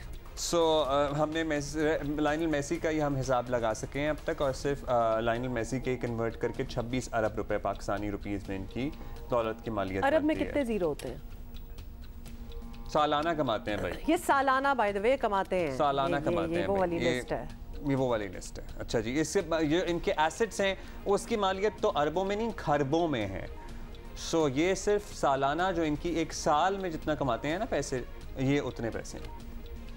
To confusing, और इतने जीरोज ही जब समझ नहीं ना आ रही हो इंसान को कितने लग रहे हैं इधर उधर। अच्छा जी, टैलेंट की तो हमारी यहाँ कमी है नहीं, और बलोचिस्तान के ज़िला केश में एक बच्चे की वीडियो वायरल हुई। वो लेकिन उस पर बारे में हम बात करेंगे, क्योंकि इतने पैसों और इतने की बात करने के बाद हमें तो ब्रेक ही चाहिए। अच्छा जी, वो बच्चे की वीडियो जिसका हम पहले जिक्र कर रहे थे, बलोचिस्तान के ज़िला केज के एक बच्चे की वीडियो वायरल हुई, इंटरनेट पर इसने धूम मचा दी। वैसे ये वीडियो वायरल होती है, वक्तन फ़वक्तन वायरल होती रहती है, हमने तो पहले भी देखी थी। स्कूल यूनिफॉर्म में माइकल जैक्सन को कॉपी करता हुआ नजर आ रहा है। कर रहे हैं। नाम है इसका सुबान सुहेल, और इसके सर्टनली जो मूव्स हैं वो किसी प्रोफेशनल से कम नहीं है। मतलब ये पैशन हो तो ये हो सकता है, मतलब ये बच्चे को यकीनन किसी ने, वैसे तो हमारे साथ ही अभी हम बात कर लेंगे।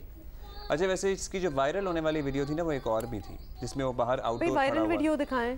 हाँ, और सुबान सुहेल जो है ये वाली थी एक्चुअली, वो आज जियो पाकिस्तान के मेहमान है, और इनकी यही वाली वीडियो जो है वो बॉलीवुड एक्टर टाइगर श्रॉफ, जो खुद भी अनबिलीवेबल किस्म के डांसर हैं, उन्होंने भी शेयर की हुई थी, और उन्होंने कहा था कि I would like to meet him someday.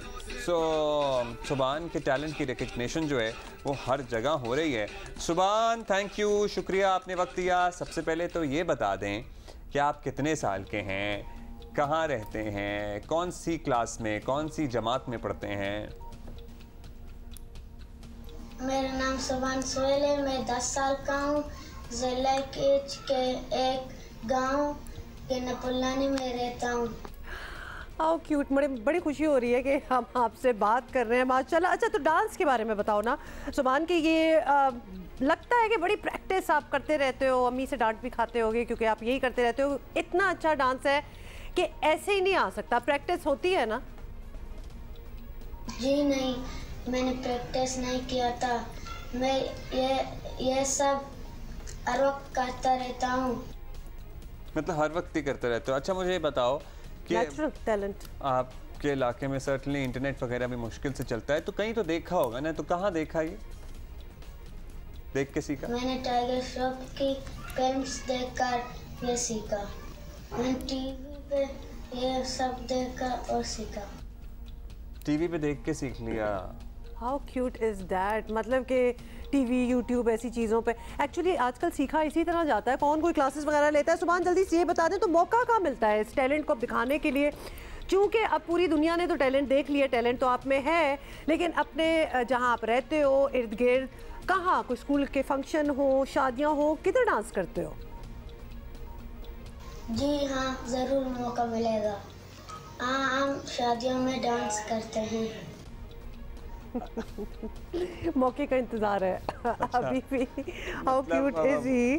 Certainly ये जिसे कहते हैं ना, ये गरजते नहीं है, सिर्फ बरसते हैं। सुबान का वो वाला हिसाब है। सुबान, आप बताइए कि वालिदैन या अम्मी अब्बू वगैरह इनकरेज करते हैं, हौसला देते हैं, कहते हैं कि हाँ ठीक है करो, जो शौक है वो पूरा करो, या कोई डांट वाट भी पिटती है?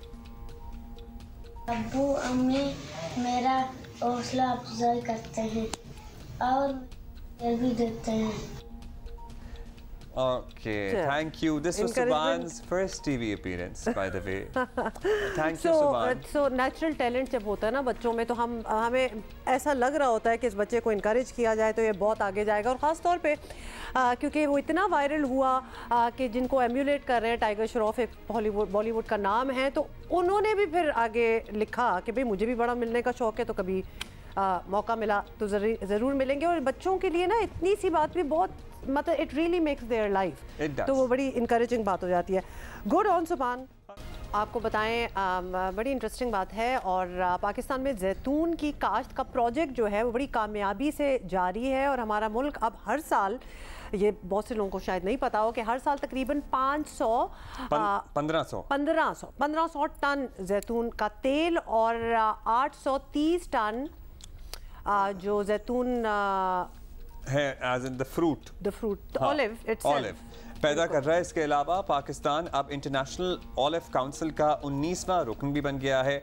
How great is that. और इसको हम सर्टनली अच्छा आगाज़ कह सकते हैं, क्योंकि पाकिस्तान अपनी ज़रूरत के लिए तकरीबन $2 अरब का खाने का तेल इंपोर्ट करता है, लेकिन मुल्क में जैतून की काश्त का प्रोजेक्ट भी सियासी पॉइंट स्कोरिंग का निशाना बनता रहा। ये इंटरेस्टिंग बिट है सारी मामले का। साबिक वज़ीर आज़म इमरान खान ने कुछ ही दिन पहले ट्विटर पर बयान में दावा किया कि तहरीक-ए-इंसाफ की हुकूमत के 10 बिलियन ट्री सुनामी मंसूबे की बदौलत अल्हम्दुलिल्लाह मुल्क में जैतून का इनकलाब आ गया है। और साथ ये भी कहा कि जल्द पाकिस्तान जैतून का तेल एक्सपोर्ट करेगा। और माजी में भी इमरान खान इस मंसूबे की अफादियत पर बात करते रहे हैं। क्या क्या उन्होंने पहले कहा है, पहले तो ये सुन लें। जैतून है ये, इससे फ़ॉरेन एक्सचेंज आ सकता है। जिस पैमाने पे हम यहाँ जैतून के दरख्त लगाने जा रहे हैं, तो बजाय पाकिस्तान इस वक्त अपना कीमती डॉलर्स अपने खर्च करे बाहर से एडिबल ऑयल्स इंपोर्ट करने के लिए, अगर हम कामयाबी से ये पूरी तरह जो अब हमारा प्लान है सारे पाकिस्तान उस इलाके में जिधर जैतून लग सकता है। अच्छा जी, अब ये सीधी पॉइंट्स स्कोरिंग है, और ये क्यों है? क्योंकि इसकी हकीकत हम आपको बताते हैं। हकीकत ये है कि बिलियन ट्री सुनामी प्रोजेक्ट 2014 में PTI की खैबर पख्तूनख्वा हुकूमत ने शुरू किया था, जबकि जैतून की काश्त को फ़रोग देने का मंसूबा 2012 में, पॉइंट टू बी नोटेड, शुरू हो चुका था।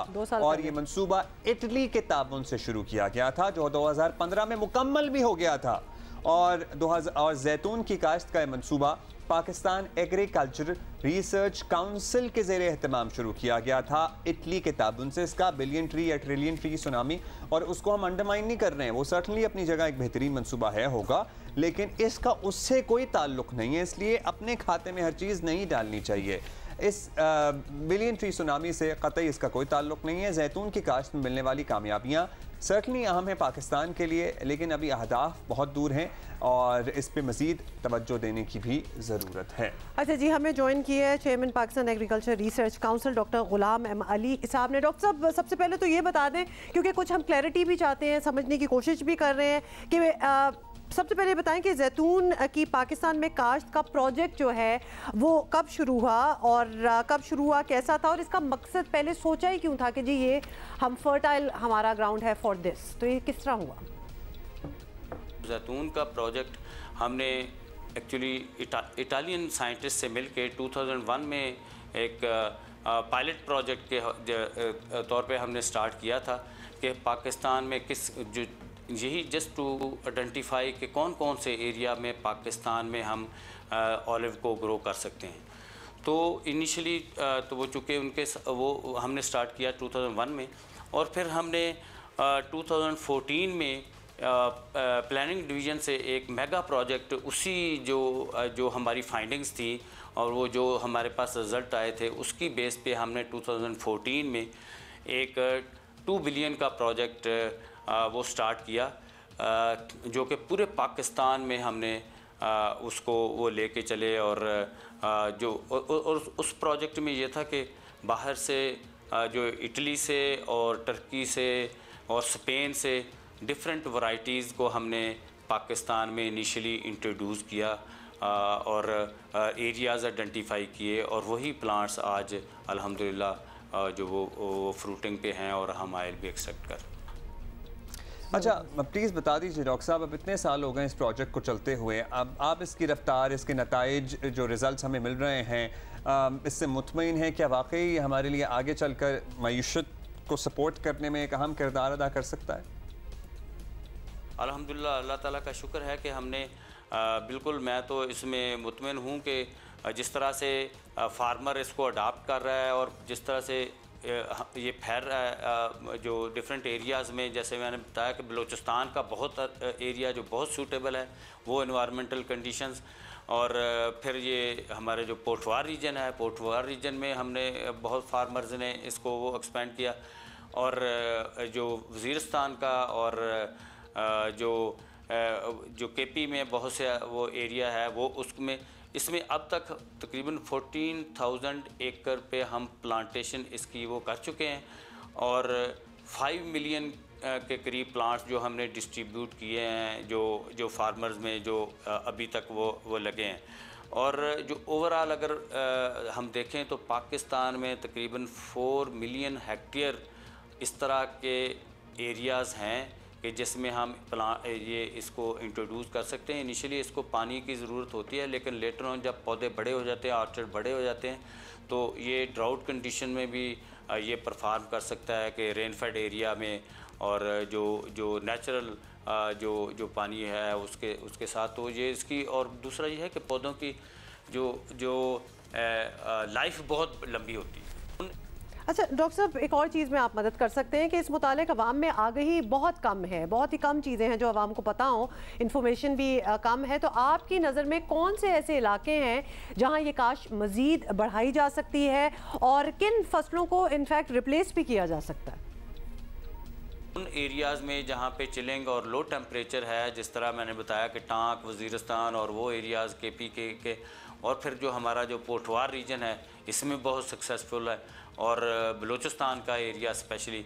और हमारे जो नॉर्मली जो अगर दुनिया में देखा जाए तो 20 से 22% ऑयल एक्सट्रैक्शन होती है, तो हमारे जो स्पेशली बलूचिस्तान के कुछ एरियाज़ में इस तरह कि वो उसमें हमने जो फ्रूट्स वो ऑयल एक्सट्रैक्ट किया है तो 28-29% तक, और क्वालिटी ऑयल वो एक्सट्रैक्ट किया, और इससे एक तो फार्मर की लाइवलीहुड वो बेहतर होगी, और दूसरा ये है कि हम अपने जो लोकल कंजम्पशन और फिर जो इंटरनेशनल मार्केट को हम बहुत अच्छे वो कैप्चर कर सकते हैं। तो अब इस वक्त जो हमारा स्टेटस है 19 नंबर पे हैं हम जो वर्ल्ड के स्टेटस में, तो इंशाल्लाह हम जो वर्ल्ड की मार्केट को ये कैप्चर करेंगे, अगर जो इसी तरह से हम इंट्रोड्यूस कर लें तो ये मुल्क के लिए और हमारे लोगों के लिए बहुत फ़ायदेमंद होगा।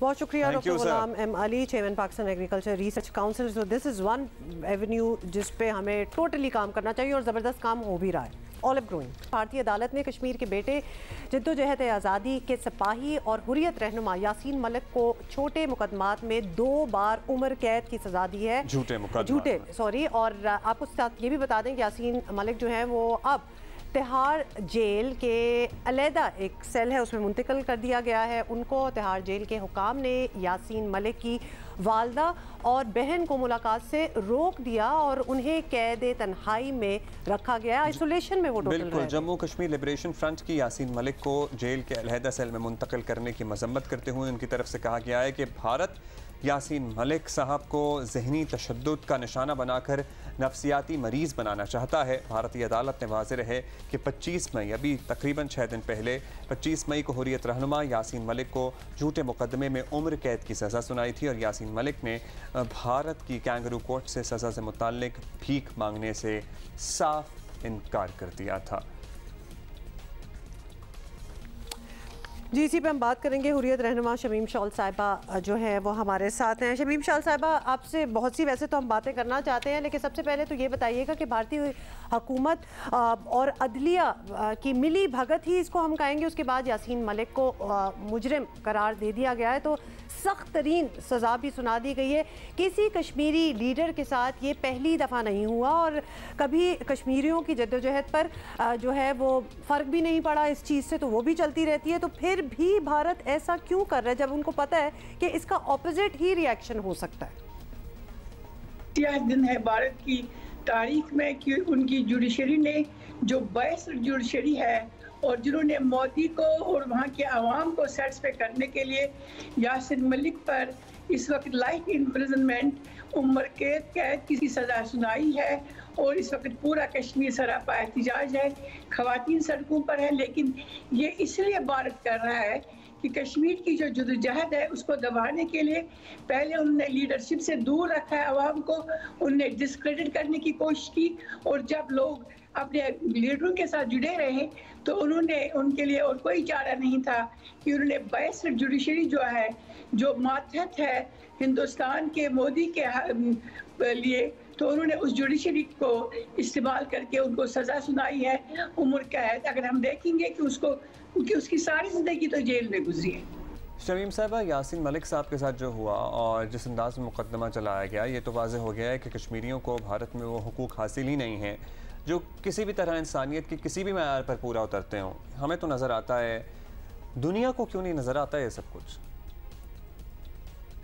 देखिए, ये तो खुद अक़वाम मुत्तहिदा का जो ज़ैली इदारा है, United Nations human rights council, उनकी 2 रिपोर्ट्स में ये आया है कि कश्मीर के आवाम को बुनियादी हुकूक ही हासिल नहीं है, जिसमें ज़िंदा रहने का पहला हक जो है वो तो ज़िंदा ही बेचैनी उनको वो भी उनसे छीन लिया गया है। राइट टू स्पीच है, फ्रीडम ऑफ मूवमेंट है, हर एक जो फ्रीडम्स है, बेसिक राइट्स जो है वो सारे उनसे छीन लिए गए हैं। और ये पिछले 32 साल से उन्होंने उन पर वो कदगने लगाई है, 10 लाख के करीब फौजें बिठाई है और जो ये काबिज अफवाज है उन्होंने घरों के अंदर खवातीन की इज्जत उनको हरमतों को पामाल किया है। और अब इन 4 सालों के दौरान, खुसूसन 2016 के बाद, जब इस मोमेंट में उन्होंने नौजवान बच्चों को तकलीफें दे दी, उनकी आंखों की रोशनी छीन ली, जब मोमेंट रुकी नहीं तो बेतहाशा गिरफ्तारी के बाद अब उनके जहनों में उनके जो सवार है एक जुनून भारत के हुक्मरानों के ऊपर, हिंदुत्व फिलासफी का जो जुनून सवार है कि इसको अक़लियत में बदलना है इस रियासत को। तो इससे पहले उनकी जो क़यादत है उस क़यादत को पाबंद सलासल नहीं किया जाए बल्कि उनको उम्र कैद की सज़ा सुनाई जाए। बहुत बहुत शुक्रिया शमीम शाह साहब हमसे बात करने का। और यकीनन ये भारत का जो एक ये वाला चेहरा जो है ये पता नहीं क्यों दुनिया को नज़र नहीं आता और इसको एक्सपोज करने की बहुत ज़रूरत है। एक प्रोग्रेसिव साइड तो बड़ी अच्छी तरह वो दिखा देते हैं लेकिन असलियत ये है। We will see you tomorrow. Have a great day.